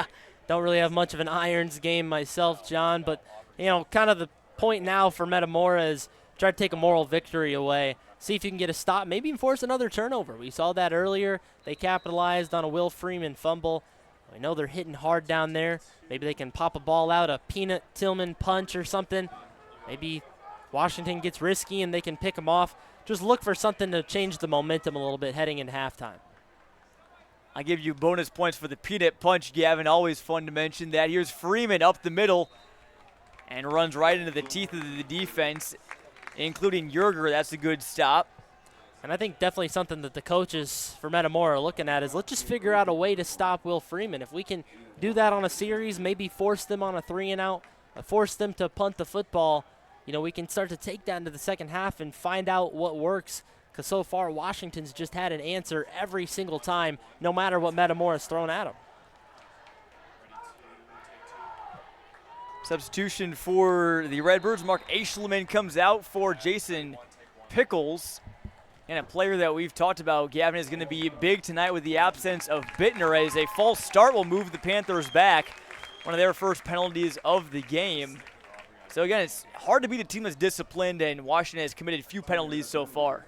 Yeah, I don't think we've seen many penalties. That might be the first or second one we've seen all evening, which you love clean football, but big play right here for Metamora. Can you get a stop on second down? If you're Washington, maybe you try to get a little risky, go deep into the playbook. You'd like to tear off a big chunk of yardage right here. So 2nd and 14 in their own territory. Garcia is going to pass. Good protection off the left side. Now he might run. He will across the 50. Pirouetting.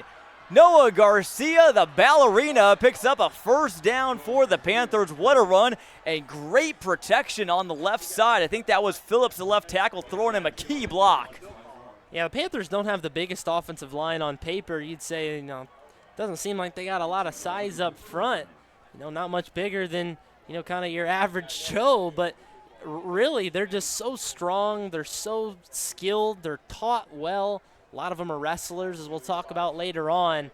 Just great protection there, allowed Garcia to do that. So now Washington has a full set of downs to work with in Metamora territory. Garcia looking on the left sideline and just a bit too far.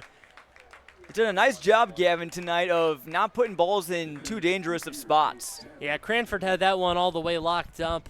If I'm Garcia, I'm probably going to eat that one next time. Really no harm, no foul right there.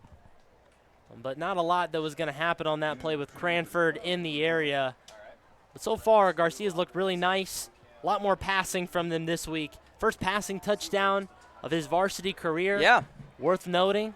Didn't think of that at the moment, but think of it now. First of potentially many for Noah Garcia. Garcia beat out two other very competent suitors for that QB position, including Jeter Schwiegert and Owen Klein, who we connected with on that TD. Freeman running to the right side and runs into a pile of red jerseys. So again, Gavin, if you're Metamora here, you got 2 timeouts. You maybe gamble, take a timeout, see if you can stop the clock and maybe think your defense can make a stand here on 3rd down. Yeah, this is a big play, but going back to that last run, only got about 4 or 5, but that was going to get swallowed up for no gain. As we've got a graphic here of our offensive linemen. See how many are wrestlers, even state qualifiers. Yeah, Josh Hofer again, I haven't seen him yet on the offensive line. He is a state champion for Washington. Grady Neal went to state as well, a couple linemen, and even some players like running back Keon Allen for Metamora on the wrestling team at least last year as well. So, again, always fun to see the wrestling season come up. There's a lot of good talented wrestlers in Central Illinois. And, again, I know one guy that's going to be very happy about that, Daryl Crouch. I see him posting a lot of time on Twitter saying, hey, football players, sign up for wrestling. It will help you a lot. Yeah, they stay conditioned all season long. Definitely put on a lot of strength in the upper body, lower body. Definitely gets them right. And, again, on paper, the Washington offensive line doesn't have the size or the weight, but they have so much physicality, and they really just have no fear against any opponent, something Todd Stevens mentioned last when we talked to him. Definitely, and again, some of these players have played against some very good teams in the playoffs. They fell to Oaklawn Richards last year, but in the past, again, they've played East St. Louis. I still remember that game. What a game that was, and they hung with them. Classic game. So a big 3rd down here is Washington trying to build on a 3-score lead with halftime looming. Freeman throws a lead block for Garcia. Throwback to his fullback days from last year. I think Garcia is going to be just short, though. I'm going for it right here. Not much time left on the clock. Why not? Give it a run. You're not too far out of Devin Miller's field goal zone.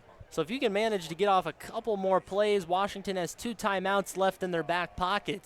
You could at least end with potentially 3 more points up on the board, and a 20-0 lead doesn't sound too bad on the road at your rival's field. 4th and 1, under a minute. Washington lines up and pushes it right down Metamora's throat, and they got a first down. Our clock will stop momentarily for the chains to reset. So, Gavin, here again, 42.9 to go. Now the clock running again. We'll brand that the Panther push. An ode to the tush push of the Philadelphia Eagles. Here's Garcia looking to throw. Flag flies on the sideline. Garcia is just going to eat this one up, but we'll see what this laundry is all about.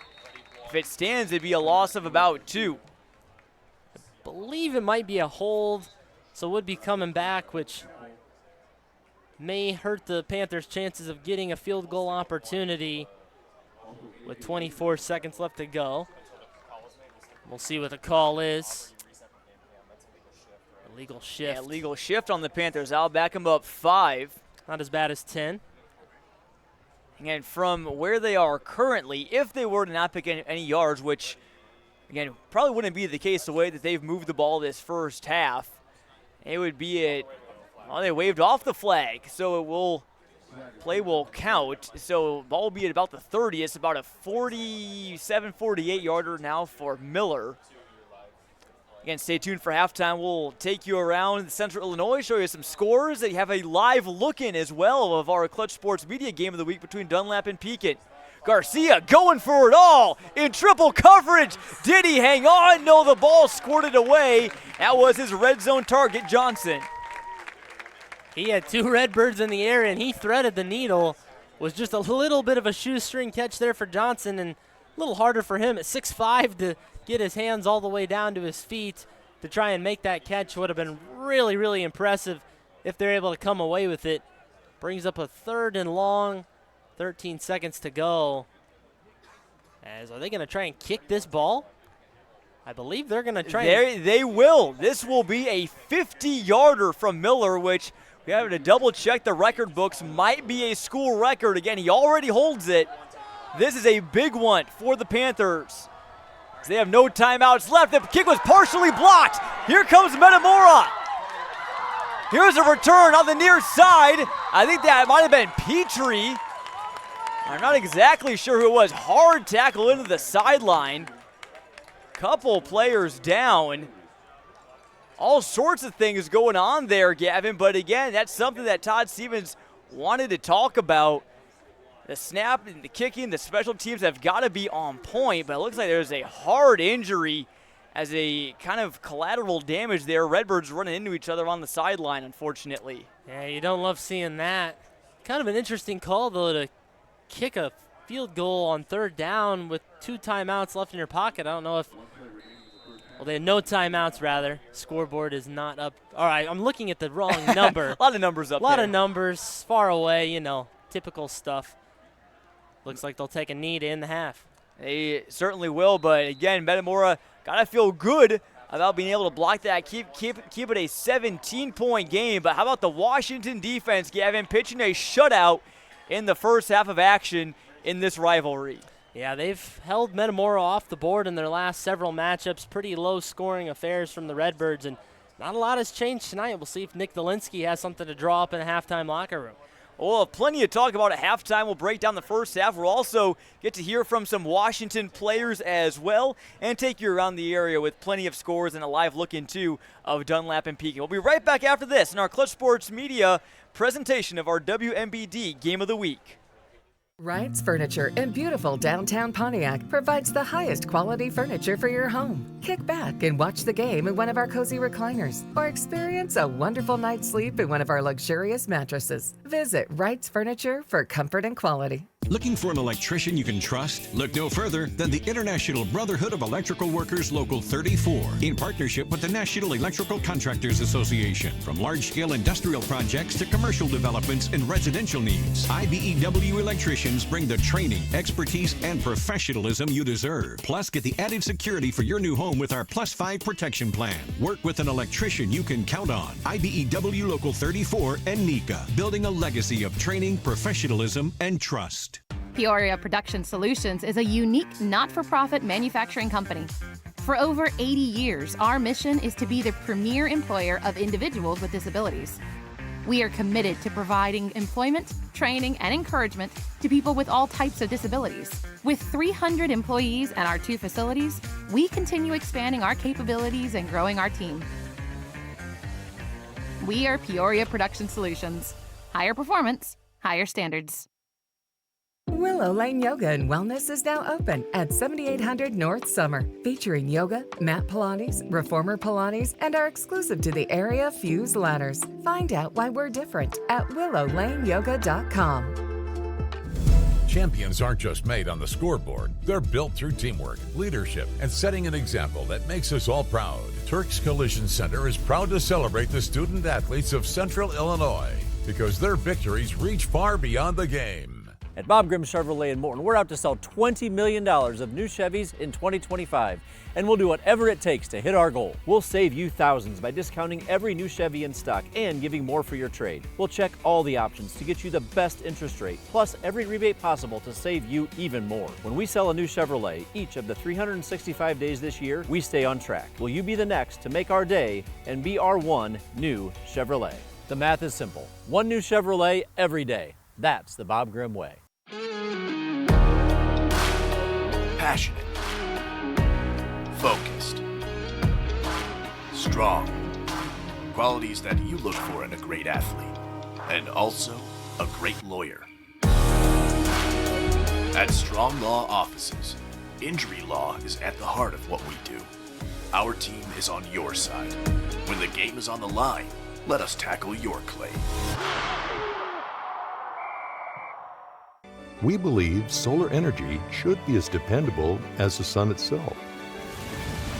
Now, imagine your energy company felt the same way. In an industry full of overblown promises and hazy fine print, we're here to be the light in the dark. Ready to explore solar with a partner you can trust? Visit www.suncollectors.solar. Pride runs deep in Central Illinois, and now it's time to crown the ultimate high school mascot. 36 schools, one champion. The CI Proud Mascot Bracket is here, sponsored by Peoria Production Solutions. Who's got your vote? Welcome back to Metamora in one of the best rivalries in all of Central Illinois. Washington leads the host Redbirds 17-0. Here at halftime, the band is taking the field. Teams have retreated into their locker rooms, and Gavin, overall, a pretty exciting first half, despite maybe a somewhat low score. Lots of action going on, including that blocked kick to end the first half. Yeah, we've seen a lot go on in this first half. Metamora has had a lot of opportunities to take the momentum and run with it. They got a big couple momentum shifts early on. They just haven't been able to capitalize. They've made a couple mistakes themselves and had a couple players banged up. That's a big storyline. We saw Stephen Petrie, who took a hard fall right at the end of the first half, limp back to the locker room under his own weight. But something to monitor as we go forward is Redbirds missing a few key players that don't seem 100%. Yeah, Metamora's big three, you could argue, on offense. Cranford, Petrie, McMillan, all were shaken up, at least at some point during that first half. So something definitely to keep an eye on for the Redbirds. Of note, Metamora's backup quarterback, Christian Nelson, threw a touchdown pass when his name was called last week. He came in after Petrie's helmet came off, threw a touchdown pass against LaSalle Peru. But again, hopefully Petrie and everyone else is okay. Metamora probably going to need them on the field here.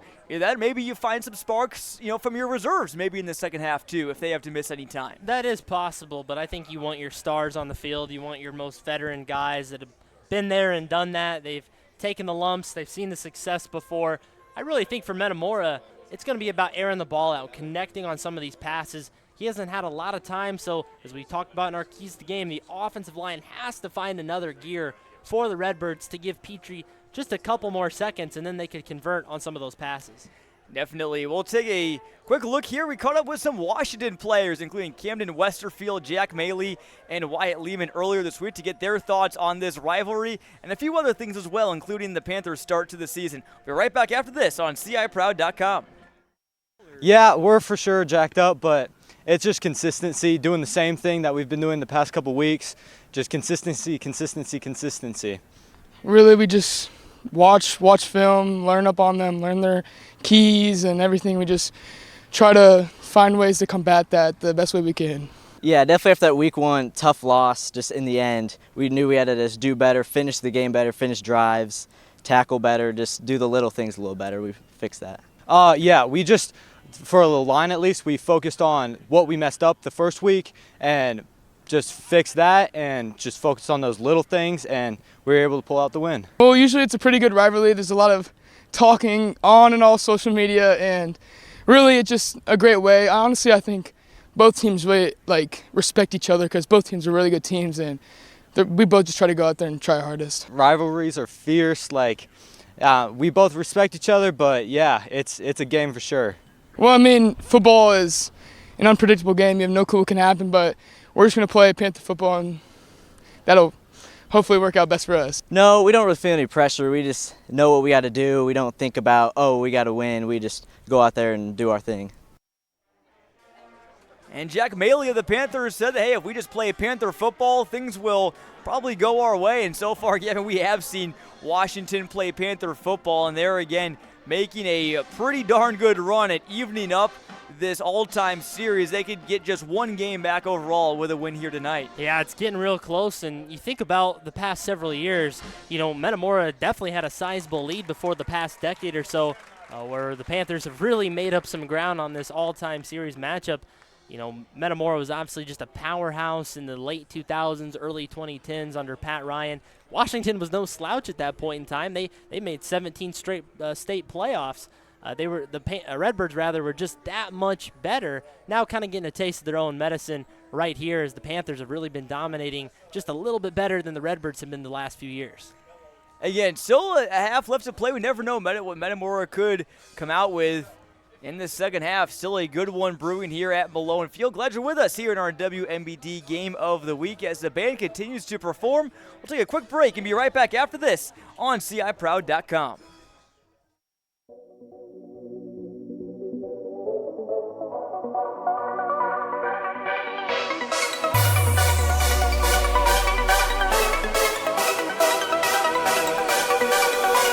Central Illinois, we're going to overtime.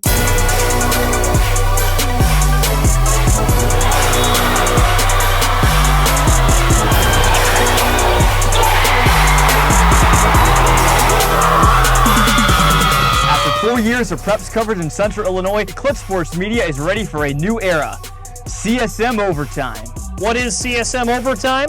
We're going beyond the broadcast to give you in-depth coverage of your teams. Your stories. Your stats and standings.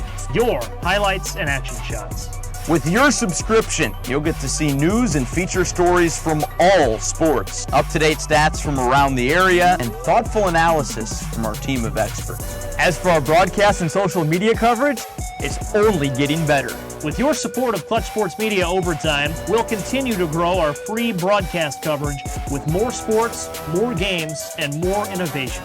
And thanks to our partnership with Too Efficient Media, your social media feeds will be filled with Central Illinois' best sights and sounds. CSM Overtime will also give you access to full galleries from some of the most talented photographers and videographers in our region. As the new season approaches, it's time for more.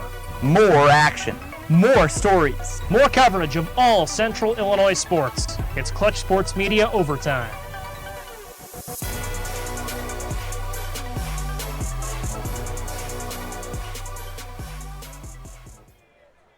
Welcome back to Malone Field. Jonathan, Michael, Gavin, Russell here in the booth with you. And we talked about, we should kind of show you around the area, talk about what's going on, Gavin. Again, some great Week 1 matchups. Dunlap, Pekin, East Peoria, Limestone, Morton, Kent. Let's take a look at some of these key games. Dunlap, Pekin all tied up 7-7 right now. East Peoria, a 2-touchdown lead over Limestone. Yeah, that Pekin-Dunlap game is a real classic right now. That's exactly what you want out of both of those teams. East Peoria staying on front. They're at halftime, I believe, and they're on the road in Bartonville. Potter's taking care of business, and so is Champaign Centennial. I believe I picked Centennial in this week's That Pick'em. is bad news for my pick. I was the only person to pick Richwoods. Again, Knights beat Manual by 2 touchdowns last week. Centennial coming off a kind of an ugly win. I figured, maybe, Richwoods has got it this year. But, understandable. Sometimes that's not the case. So Centennial looks like they're going to take a big win there. And Gavin, we're able to get a kind of a live look in. Let's take a look at what's happening right now in this game between Dunlap and Pekin. 7-7 here in the third quarter. Looks like the Eagles have the ball as Tyra throwing a pass and nearly caught, or maybe that pass was caught. Dunlap knocking on the door now. What a catch there by that receiver. Yeah, it's hard enough to prepare for 2 teams, let alone 4. But if you want to watch that game's on ClutchSportsIsle.com. Certainly, we don't want you to leave us here on CIProud.com, but pull up the dual monitor setup. Go, you know, have one game going on your laptop, maybe pull up that game on the YouTube app on your TV. Dust off the March Madness setup and get a couple of Clutch Sports football games tonight. Got to get the CSM quad box in there eventually. One day we hope to have that as well. Again, Luke Young, Nicholas Giuseppe on the call of that one. We'll keep it right here. We'll take a quick look right now live if Dunlap can punch this in, Gavin. Personally, again, in that game, I picked Dunlap, but again, really close game between 2 teams. And there you go. Dunlap takes a 13-7 lead. This is a big game for the Eagles, and maybe a prove-it statement if they can beat Pekin after beating a Galesburg and Rock Island team that's maybe not so good in weeks 1 and 2. Yeah, a couple of so-so opponents early on, and they didn't even play a full 4 quarters in that first week due to lightning. Which makes it more impressive. It certainly does, but yeah, we'll see what they can do. A lot of game left there, though. Dragons are going to put up a fight. For sure. And Gavin, also let's take a look at kind of what's happening around the kind of just the all sports landscape for both of these schools. Obviously, we talk a lot about, you know, football, have all these broadcasts every week, but here's what's going on in the world of Metamora sports. They're maybe trailing right now on the football field, but they beat Washington 2-0 in volleyball earlier this week. So that's a big win for Tara Ballard's squad. Cross country, a big one tomorrow at Detweiler Park. First to finish invitational. Hundreds and hundreds, if not thousands, of cross-country athletes going to be there tomorrow. So maybe if you're trying to drive around the area, be wary of potential traffic. Going to be a big one there. Boys golf also hosting the Redbird Classic 2-day tournament at Metamora Fields and Weaver Ridge. 2 places that are among my favorites as well, Gavin. Redbird's off to a hot start on the links, too. Yeah, the golf course over here at Metamora Fields is a beautiful one. Hosts a lot of great tournaments and matches throughout the season. You know, both Washington and Metamora kind of jockeying for position in the volleyball ranks. Limestone kind of looks like the favorite right now, but you never know when the Redbirds or Panthers could sneak up and maybe get you on the right day, and they'd like to take some momentum as we get into the postseason later on this year. But a big win there for the Redbirds, a sweep, 2-0. Definitely. And for Washington, let's take a look at what's going on for them. Their volleyball, and they lost to Metamora on Tuesday, but they came back, beat Pekin in 2 sets yesterday. How about their boys soccer team? Hudson Scrivener having a massive year for the Panthers. They're 8-0, and I think among one of the top-ranked teams in Illinois right now. They're 8-0. They beat Rock Island 3-0 yesterday, and cross-country there also at the first to finish invitational on Saturday and Sunday. So, Gavin, again, these are just 2 schools that just are winning cultures, not just in football, but really in every sport. Yeah, I think it's fair to say that Washington has the best all-around football team in the area, and what I mean by that is the best American and best European football team in the area. They've got a great soccer team as well, as we like to call it here in America. But, yeah, they've been rolling. We got to catch a little bit of them while we were visiting Washington the other night, and they're just a dynamic team. They overcame a slow first half against Pekin in a big win and then able to rattle off 5 goals in the second half. So they can put it up in a hurry and probably going to be a team that goes pretty far in the soccer playoffs. Definitely, and also Hudson Scrivener is a nominee for our Clutch Sports Media Athlete of the Week, which the polls are closing tonight at 11:59 p.m. So any Washington fans out there, you want to go vote for Hudson Scrivener, head over to ClutchSportsIsle.com. Again, you don't need to subscribe to vote for our Athletes of the Week, but if you do want more coverage every single day of Central Illinois high school sports, go ahead and subscribe to Clutch Sports Media Overtime.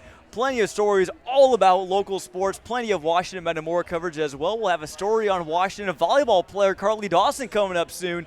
She's an Iowa commit and just a junior for the Panthers as well. So subscribe today either by scanning that QR code or visiting ClutchSportsIsle.com/overtime.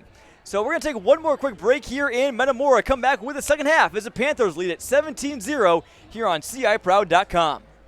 Willow Lane Yoga and Wellness is now open at 7800 North Summer, featuring yoga, mat Pilates, reformer Pilates, and our exclusive to the area Fuse ladders. Find out why we're different at willowlaneyoga.com. Family banking from a name you trust, Hometown Community Banks. For over 6 decades, we've been here right where you needed us. High-quality banking services delivered by caring professionals, people just like you who live and love Central Illinois. It's a history we're proud of, and one we'll continue to offer to every person who walks through our doors. When you bank in your hometown, your money stays in your hometown. Hometown Community Banks, divisions of Morton Community Bank. Look for the clock tower and you'll know we have time for you. Trade up to a better future. Trade up to a job you enjoy. Trade up to trade school. At Midwest Technical Institute, you get the skills you need to start a career that moves you up in life, towards your goals, your passions, and your ambitions. Choose from one of our skilled trade programs, including welding and pipe fitting, or HVAC and refrigeration. Earn the experience, knowledge, and confidence to change your life. Trade school is just the beginning. Start your journey today at midwesttech.edu. Wright's Furniture in beautiful downtown Pontiac provides the highest quality furniture for your home. Kick back and watch the game in one of our cozy recliners, or experience a wonderful night's sleep in one of our luxurious mattresses. Visit Wright's Furniture for comfort and quality. Rocking right along here at halftime at Malone Field. Jonathan, Michael, Gavin, Russell getting ready for the second half. And Gavin, real quick before we start this one, quick look at some other scores in the area for those of you that may be curious. SJO leads IVC 35-13. Normal West 42-6 right now over Danville. Elmwood's winning big over LVC. How about Rushville Industry and Princeville, Gavin? 28-28. Besides this one, that is the one I got closely fixed in my sights. I picked them. They were my feature pick and CSM pick them this week. And, you know, the Princes are just a historic team as well. Great small school program out there in Princeville. We'll see if they can pull it off. It's been a back-and-forth one. We'll keep an eye on those scores. Another close game. State-ranked matchup in Class 3A between conference foes Tolono Unity and Bloomington Central Catholic, all knotted up 20-20 at the half. That's a good one. U-High and MacArthur also tied 15-15. So a lot of good games going on right now. But again, stay tuned here because Metamora might have something going in this second half. Farmington, last one, leads Eureka 25-0. That's a fun small school matchup. That is a really fun small school matchup. Farmers just continue to dominate. Not many teams want to go visit the farm. No. They'll take you out behind the barn, John, and they'll show you how they play football out in Farmington. They certainly will. That's a team that has reloaded very well after losing a lot. But right back here to Washington and Metamora. Miller will get ready to send this kickoff away. And Redbirds will receive. So, again, that works in the Redbirds' favor because they're trying to come back from a 3-score deficit. And we'll, again, see if Petrie, Cranford, McMillan, any of those three players are back out on there for the red and black. Kick is away. Not quite a touchback this time. Brought in around the 5. Here's number 6 is Braden Cox. Out across the 25 and tackled hardly down there by the 27 or so. That's where Petrie and company will take over. Gavin, again, I wonder if how much we're going to see of Petrie throwing the ball here the second half. Yeah, they might start a little gingerly with him, but, you know, you got to think maybe they'll increase the passing if his legs are not 100%. He may not be able to run like he normally does, so maybe they'll try to keep him in the pocket and use his arm a little bit more if that's ready to go, but coming in kind of a crowded formation here on the line, setting up for a run. That is one wide receiver. Handoff goes to the up man. I think that was Jaden Lambert right there. Pickup of about maybe 1 or 2. Got ankle tackled as soon as he got the ball in his breadbasket. Yeah, and he kind of put his hands on his head. He knew he had an opportunity, but just kind of got an ankle tackle and couldn't go anywhere. Washington is just so good at wrapping up, you know, securing a tackle on the first hit. Really don't allow many broken tackles, really any opponents that they play. Of note, Gavin, Braden Bittner is back out on the field for Metamora, the wide receiver and cornerback. He had to sit out the first half of this game. But here's a handoff. No, Petrie still has it, and he's wrapped up. Maybe wishing he would have held that one off to Cranford. Yeah, Cranford Definitely missed an opportunity right there. If he had the ball, it looks like he was going to pick up some pretty sizable yardage, and a nice thing to have Bittner back. So he had to sit out the first half, so some fresh legs coming in. One of their better veteran playmakers going to need to do something, create a spark as it's a 3rd and long. I feel like this is a drive. You got to get some positive momentum if you're Metamora. And first 2 plays, Cranford on the field, but Metamora hasn't fed him. So I wonder maybe he's just out there mainly as a decoy right now. 3rd and 11 from the 26, and Metamora is trying to get a first down. Petrie dropping back, got some good protection, airing it out, one-on-one coverage, brought in near the sideline. That ball is caught. What a catch from Kylan McMillan, the Macomb transfer. Exactly what they were missing in the first half. Finally, a clean pocket, well executed top to bottom by the Redbirds. Got enough time right there, and a little underthrown, but nice vision there from McMillan on the comebacker. Came back well, and a little toe tap in bounds for a big gainer, one of the biggest gains of the night for the Redbirds. McMillan had 2 touchdowns against Sterling and has plenty of big play capability. Saw him score a 62-yard receiving touchdown that week. So now with some new life, Metamora approaching midfield. Motion Cranford out. It's a keeper from Petrie. Right side, brought down just barely into Washington territory. Petrie looked fine right there on the run. Got swallowed up quickly, but he had a big burst like he normally does, so it looks like he's getting back to form. Sitting a few minutes at halftime probably served him well. They're going to need to keep moving the ball, though. Again, this just feels like a drive. Not to say must score, John, but it feels like in terms of momentum, this would be a huge factor to get some points on the board for the Redbirds. I'm going to use an old basketball adage, Gavin, again, stop and a bucket here, stop and a score, which is a bit harder done in football, but that's the motto of the game right now for the Redbirds. Here's Cranford back with it. And just running right into the interior of the defensive line. Again, Marquand Young and Wade Lehman, few of the Panthers in there on that tackle, as well as number 59, Varick Holmes, a big 6'4", 275 senior that rotates in. Part of a deep defensive line, Gavin. Todd Stevens talked about that. They got 6-7 guys they can put out there on the D-line. Yeah, and it's almost funny that a lot of their D linemen are much sizably bigger than their offensive linemen, but that falls right into the scheme of Washington, and we've seen all night how they've just dominated in the trenches. Another 3rd down here after that big catch from McMillan. Screen pass. Here's Cranford cutting it back, getting some blocks. Here goes Cranford. Not the biggest play he's ever had, but it's enough for a first down. More 3rd down magic for the Birds. And, of course, Cranford going to get all the attention there, but how about Kylan McMillan? He was able to make that block happen. He was able to get it done, get the guy out of the way, and now Cranford limps back to the sideline in some frustration, just perhaps some more cramping. He's getting stretched out. Yeah, I'd appear it's cramps just based off the action of the athletic trainer there. Frustrating thing for Cranford. So it's Keon Allen back in the backfield here in this heavy set. Washington showing lots of pressure. Got 6 men on the line there. Hand off to the fullback. Just run right up the middle, and Metamora getting a good push there. That's the best one we've seen all night from their offensive line. And you feel the tide starting to turn a little bit, and that's exactly what you want if you're Nick Dolinsky. You want your team to just start doing some positive things. Not far out of reach. You don't need to worry about the clock right now. You need to just put together a really strong drive and kind of put this one on even ground once again, and taking Washington down a couple notches. Again, that was big Jaden Lambert, 6'1", 220 on that carry for Metamora. 2nd and 3 at the 32. This one goes to Allen running up the interior as well. He scurries up for about 6. So now we're starting to see what Washington has done for some time. This Malone Field crowd starting to kind of come back alive into this one, Gavin.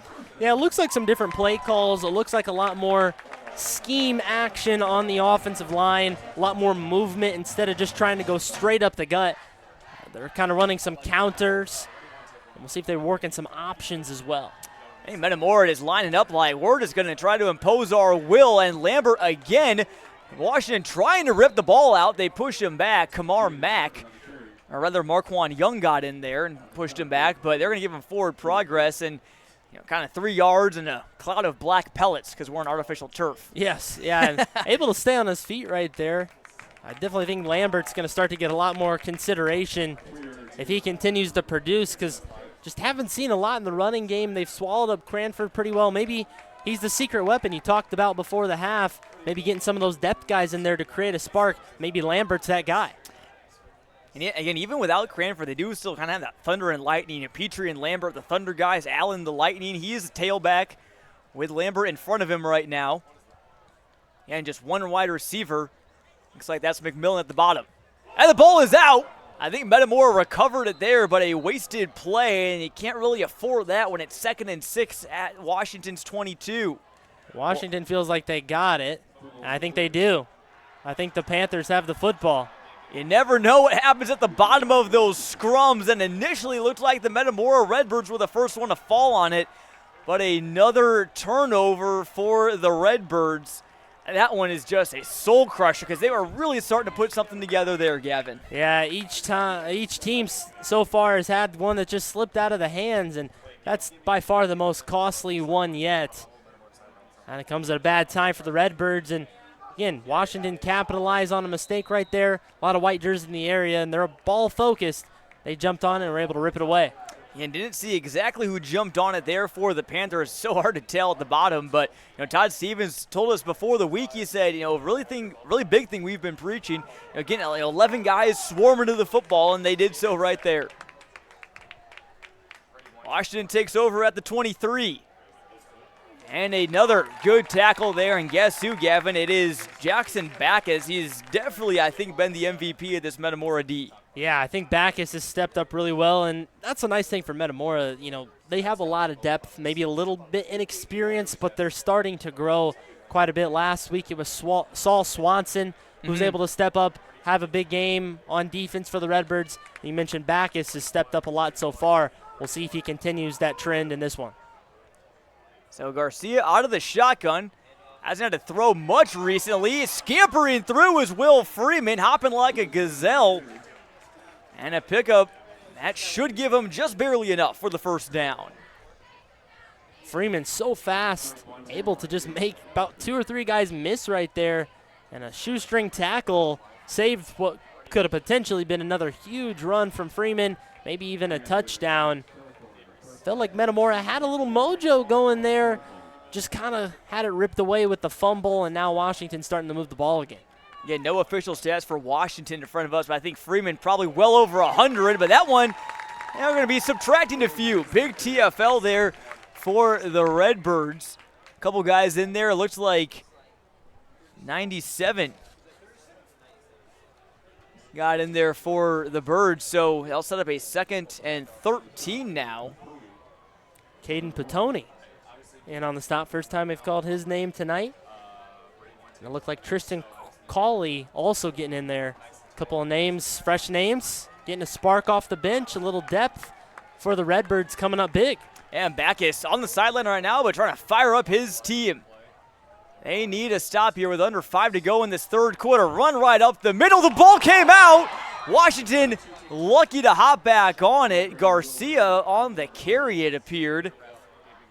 And the ball came out just before he hit the ground.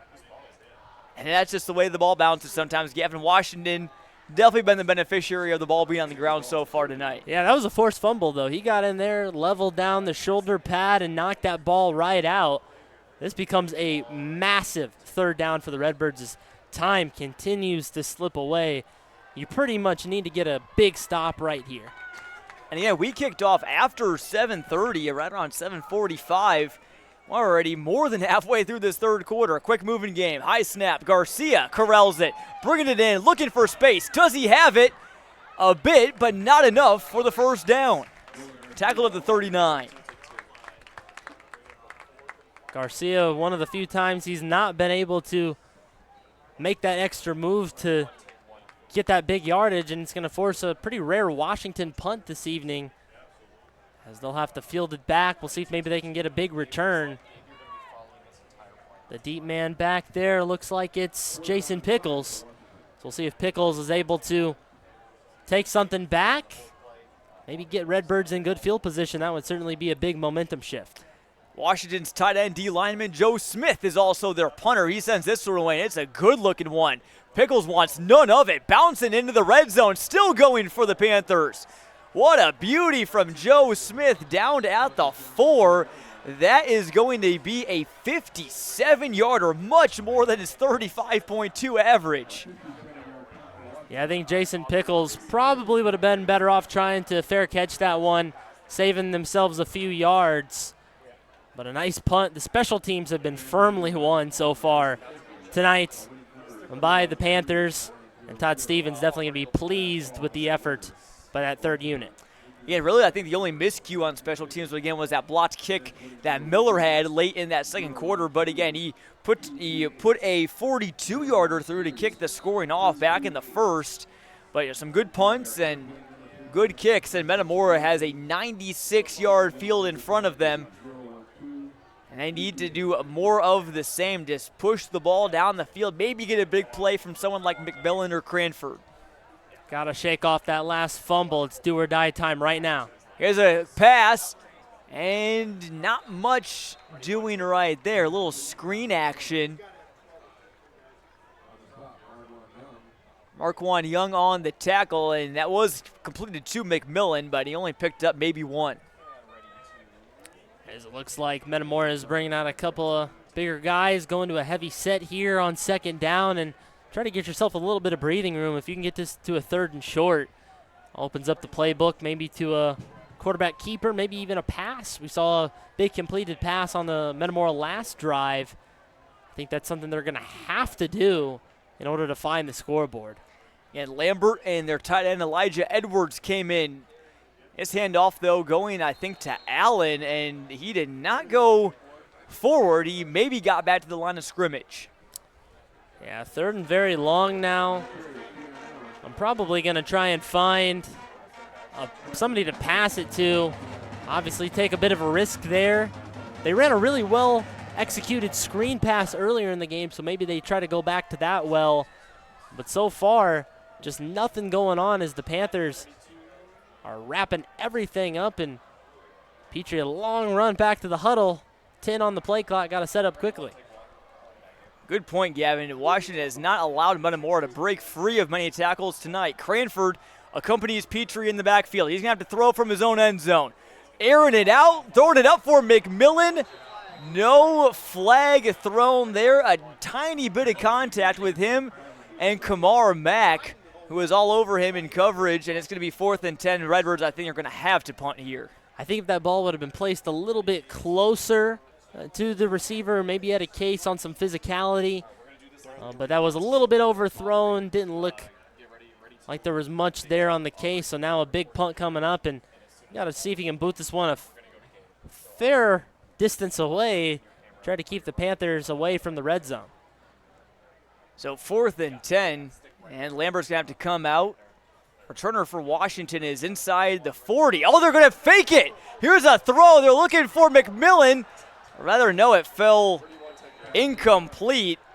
And Washington is going to have absolutely golden field position. So that's about as big of a gamble as you can take, Gavin, and didn't pay off there for the Birds. That's one of those that, you're not happy with the result if you're Metamora, but, big games deserve big plays, and you kind of got tricky sometimes. They pulled out a couple different things. Unsuccessful there, but I see the vision from Nick Dolinsky. Definitely worth the gamble. I agree with the call right there. Washington just does a better job executing on the coverage.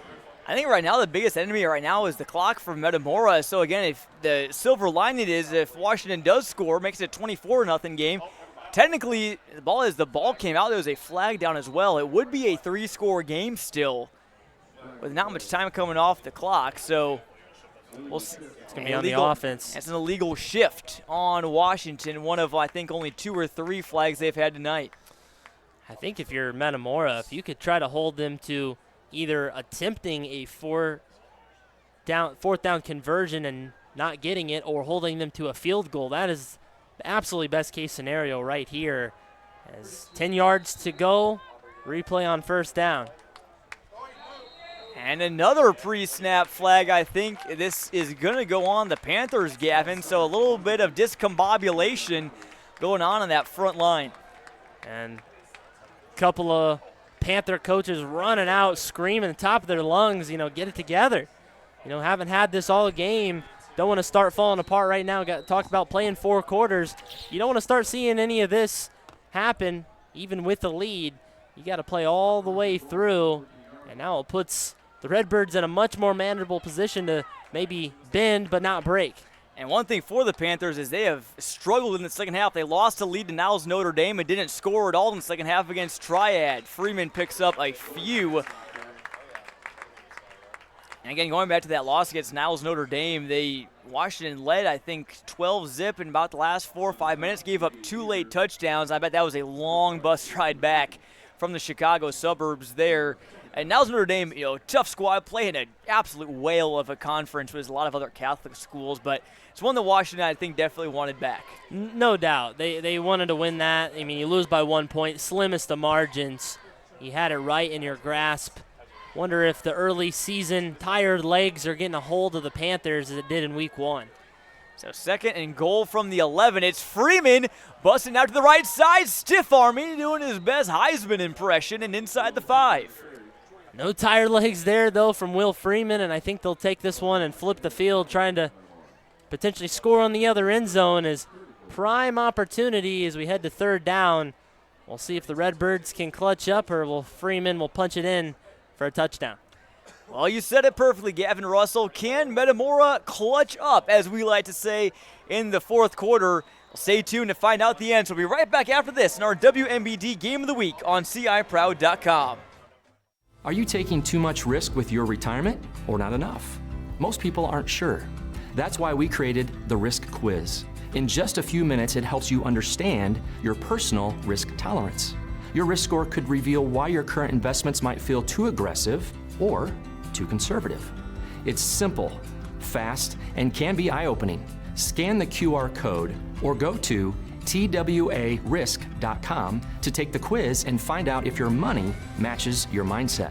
Welcome to Sam Lehman of Morton. We're the #1 Ram truck dealer in Illinois and the largest Ram dealer in the Midwest. Stop in today and explore our impressive inventory. With over 400 vehicles in stock and more online, we can't wait to find the perfect vehicle for you. Chrysler, Dodge, Jeep, Ram, and more pre-owned options. It's all waiting for you right here at Sam Lehman of Morton, where we do the deals no one else will.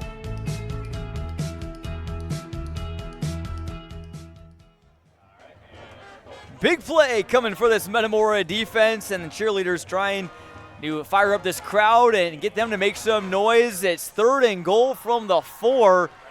See if Washington can punch this in, and we'll see if they go the ground route, Gavin. Again, Will Freeman's been dominant tonight. Yeah, I think this is going to be Will Freeman or Noah Garcia keeping it. It's almost guaranteed to be a run. It's Joe Smith, I think. That was the up man. And that was Evan Dacey in the backfield for Washington on that play, but he got stopped. It's going to be 4th and goal, Gavin. What do you think the call is going to be here from Todd Stevens? Roll the dice, right? You're up 17. You're in the 4th quarter. You definitely still want to stick it to the rival. There's still the gamesmanship aspect. That's exactly what they're going to do. Big 4th down. Big power set. Who won the push? It might have been Metamora. Battle in the trenches, but it's a touchdown for the Panthers. Last-second effort gets him across the line. I think that was Garcia on that keeper, I think, Gavin. The Panther push once again. Yep. Pushing from about 2 or 3 yards out. They weren't right on the doorstep. They had a big push from the offensive line. They're up 23-0, just fully controlling this one. Again, still a 3-score game, but the Redbirds have got to find some answers here soon. Miller's point after is nearly into the parking lot. Yeah, he can kick that ball quite a ways. We already saw with that 42-yarder, so if it comes down to a last-minute field goal attempt from any team in the area, my money is on Washington with Devin Miller, great kicker. Certainly, again, Washington just And the offense, I think, has looked pretty solid. This is the most points they've put up now in so far this season after scoring 21. So, again, maybe not going to come out, score 40 points first game with a sophomore quarterback on the road, but it's a team that is, getting better throughout the season, and pretty much any head coach will tell you that that's their main goal throughout the year. Oh, of course it is. And, you look at Metamora, I don't think that tonight's 0 so far on the scoreboard speaks to as much as them as it does to Washington. Washington, once again, flexing their muscle. Definitely a top 3 defense anywhere in Central Illinois. One of the probably the best defenses in the state. They just are so fundamental everywhere. You got to think, too, Metamora not 100%. They've had some guys banged up. Jadon Cranford obviously has not been in there the whole time. Miss Braden Bittner for the first half. So, not to make excuses. Redbirds certainly don't want to do that, but also some factors playing into the 0 so far. But Metamora would like to start to get to some momentum here. They can do it with this drive. And you see Washington student section, they're already saying goodbye with 11:24 to go here in the fourth. So we'll see if the Panthers can hold on, as Miller's kick is just enough for a touchback. But it is one thing you love to see, Gavin, no matter what the score is. You like to see all these people out here. I mean, again, Washington side completely full, a lot of orange and black lining the fence out there as well. A lot of fans coming in for Metamora. I mean, that parking lot was full 2 hours before the game even. So it's really a fun night to be here. Great weather. I mean, you really just couldn't ask for much more. No, exactly where you want to be on a Friday night, especially from either of these towns. A lot of people probably just driving right down the street. Maybe some people even walking to the game on a beautiful night like tonight. Of course, the home supporters like to see a little more from the Redbirds, but still a little bit of time. Make something happen here. Got 3 timeouts in your back pocket. Just going to need a few big plays to get something started. So Redbirds take over at the 20. Handoff. I think this is Cranford. Not much doing there. More D-line dominance for Washington.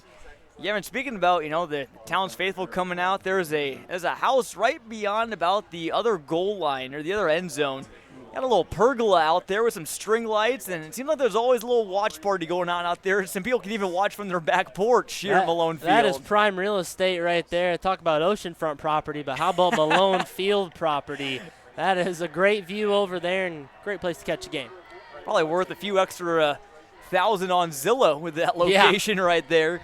Here's a 2nd and 8.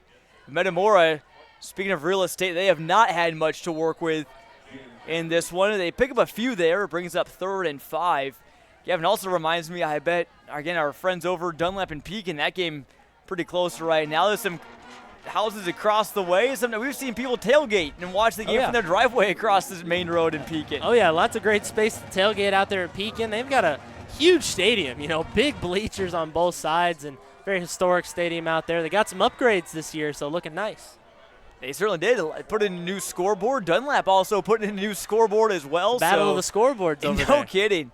I think the main factor is that these schools are trying to add is video boards. That option is Cranford. Escapes one man, tries to cut it back. He's brought down for a big loss. Kamar Mack on the tackle for the Washington D, and it sets up almost a must-go for it, 4th down for the Redbirds. Yeah, so far, player of the game, Washington defense. Just collectively, all 11 guys, all the guys have rotated in and out as it brings up 4th down and pretty much forces the hand of the Redbirds once again to try and punt, although we have seen them attempt to fake. Washington's just got to stay on their toes and be ready for anything. So Metamora will punt here, down 24 with 9:20 to go. May have learned their lesson that going forward it may only make it worse. May just hope for a turnover. Lambert's kick, a lot of backspin, brought in at the 48, and fair caught by 30, Gabe Emmendorfer. I think right now the message for Washington, Gavin, probably just keep it on the ground and run out this last 9-12, head back to Washington with a victory, barring a crazy comeback for the Birds. Yeah, ground and pound, and they've controlled a lot of the possession this year. They forced a lot of quick possessions for Metamora, and I think just well executed so far by the Panthers. Panthers will come on out. Students still have plenty of energy over there. And Gavin, can't wait to just, again, see what all these games, not just this one, but others across the Mid-Illini, I feel like coming into this year, coming into this week especially, after all these teams facing non-conference foes the first 2 weeks, coming into this week, I did not know who was the best team in the Mid-Illini was. I mean, Morton's got a case. Metamora had a case. Yeah. Washington, again, obviously proving it something tonight. Dunlap and Pekin battling it out still right now, and those are two very good teams. So, again, Washington making a statement. They might, after this win, might have the slight advantage, but nothing's going to be given in this conference. It's looking really good this year. Yeah, we're not going to know till weeks 8 or 9, and, Metamora could very easily be one of those other teams you just talked about. I think it's going to be a lot of teams just beating up on each other. I doubt we're going to get a runaway from any team this year. Speaking of a runaway, Freeman out across the 35 before he's tackled by Pickles. Pickup of about 18 there. Yeah, right on cue. Freeman hits the gas pedal and surges up for a big gain as he just continues to pad the stats. Again, coming in tonight, 310 yards, definitely well surpassed that, and goes for his third straight 100-plus yard rushing game. He's found the end zone once again. He's done it on probably just a little over 50 to 60 carries, which is a pretty impressive clip if you ask me. And can't wait to see what Freeman does in his senior year. Again, uncommitted, looking for a college home, so he is going to be a great get for any program out there as well. And Gavin, let's take a quick look, too, at the upcoming schedules for both squads. Washington, another big game next week. They will take on Pekin in week 4. That's back at Babcock Field. And they got Limestone, East Peoria, rounded out with Dunlap, Canton, and Morton. Metamora next week, they are at Carper Field and Morton. Then they'll face Canton, Pekin, Limestone, East Peoria, then wrap up with a big week 9 game against Dunlap. Yeah, week 7 and 9 I think are going to be the biggest. As there's a broken play, a bad snap, and Garcia's going to have to eat this for a massive loss of about 15 or 16. So it goes from 2nd and 5 to 3rd and a country mile. Hit it right on the head. I was just about to say the country mile, but yeah, looking at these schedules as you were just mentioning, Washington's biggest weeks are going to come week 7 and 9 as they're at Dunlap and at Morton. So Washington plays pretty much all of the toughest Mid-Illini opponents on the road this season, which is, kind of a bad draw for them, but definitely going to help them be battle-tested heading into the playoffs, which looks like a pretty good case for them to make. Here's a 3rd and 22, and they'll just keep it on the ground. It looks like that's Kamar Mack, and he might pick it up. Breaking it away. Mack is still going. The Mack truck inside the 25, and he runs over Pickles. He's got enough for the first down on 3rd and 22. It's just been that kind of night for the Panthers, Gavin. Yeah, getting some of the 2nd and 3rd guys involved. We talked about it. Washington's got a lot in the hopper when it comes to their running backs. You don't get to see them a lot because of Freeman's success, but Mack is really good. First down for the Panthers. And 3rd and 22, Mack picked up 24. Came in tonight with 8 rushes for 38 yards. And not to cut you off, they have Evan Dacey in that backfield as well, along with Garcia. I mean, this is a Washington team that looks very Metamora-like. I mean, having 4 guys that can really run the football. Yeah, I was just about to say, you can afford to have a lot of different guys touch the football here late in the game, get some guys some confidence. That's certainly going to be good going forward.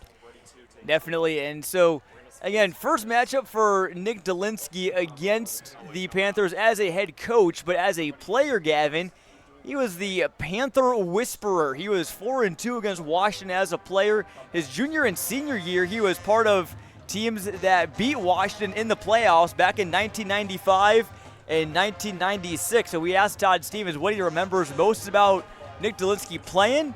Well, he had to kind of rack his brain. It was about 30 years ago, but he said that I was watching his back a lot. He was a pretty fast guy. He was running down the field quite often, just like Will Freeman and many others have done for Washington. Oh, yeah. Dolinsky knows a thing or two about this program, playing in the stadium. And, there's going to be a lot of additions of, I believe, Stevens and Dolinsky coaching against each other.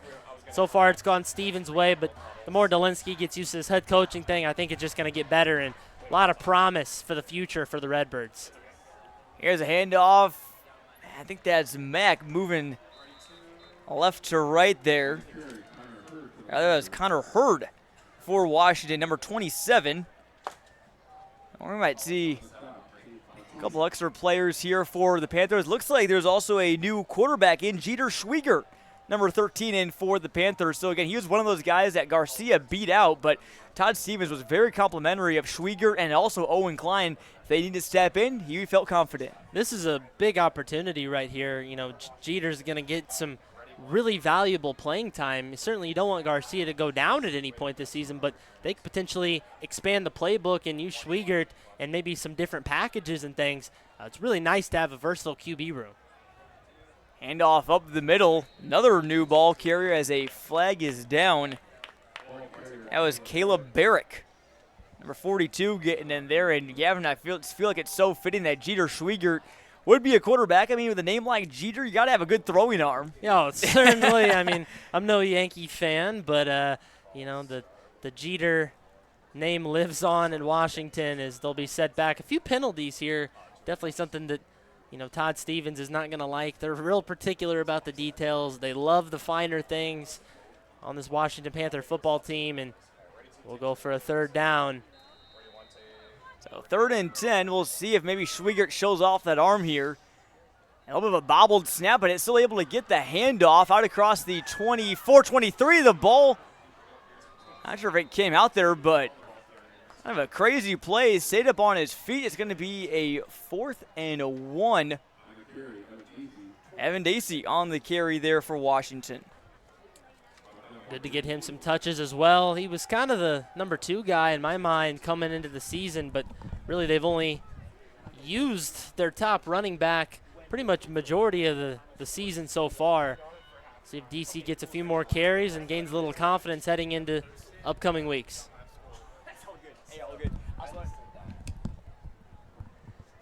So 4th and 1, Panthers is going to go for it. Under 5 minutes to play here. Heard the man in the backfield. He's got it.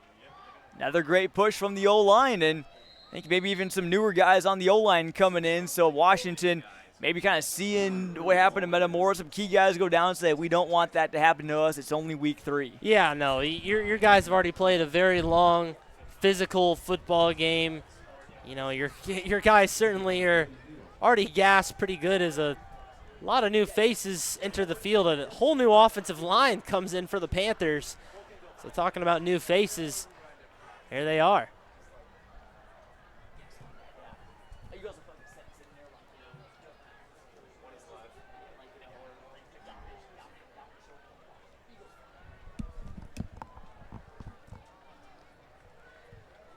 First and 10 from the 11. Bad snap. There's been a few of those for Washington tonight. They recover it. There's been one thing, Gavin, I think Panthers need to work on. I think it's, again, is getting those clean snaps, both on when they're out of the shotgun and on offense, and also, too, on special teams. Yeah, well, they just brought an entire new offensive line, literally a full hockey line change. All 5 guys coming in as looked like it might have had a penalty or something. Referees talking to the sideline. False start was the call. So they declined the call, and it'll be a big loss. I'll back them up to the 24.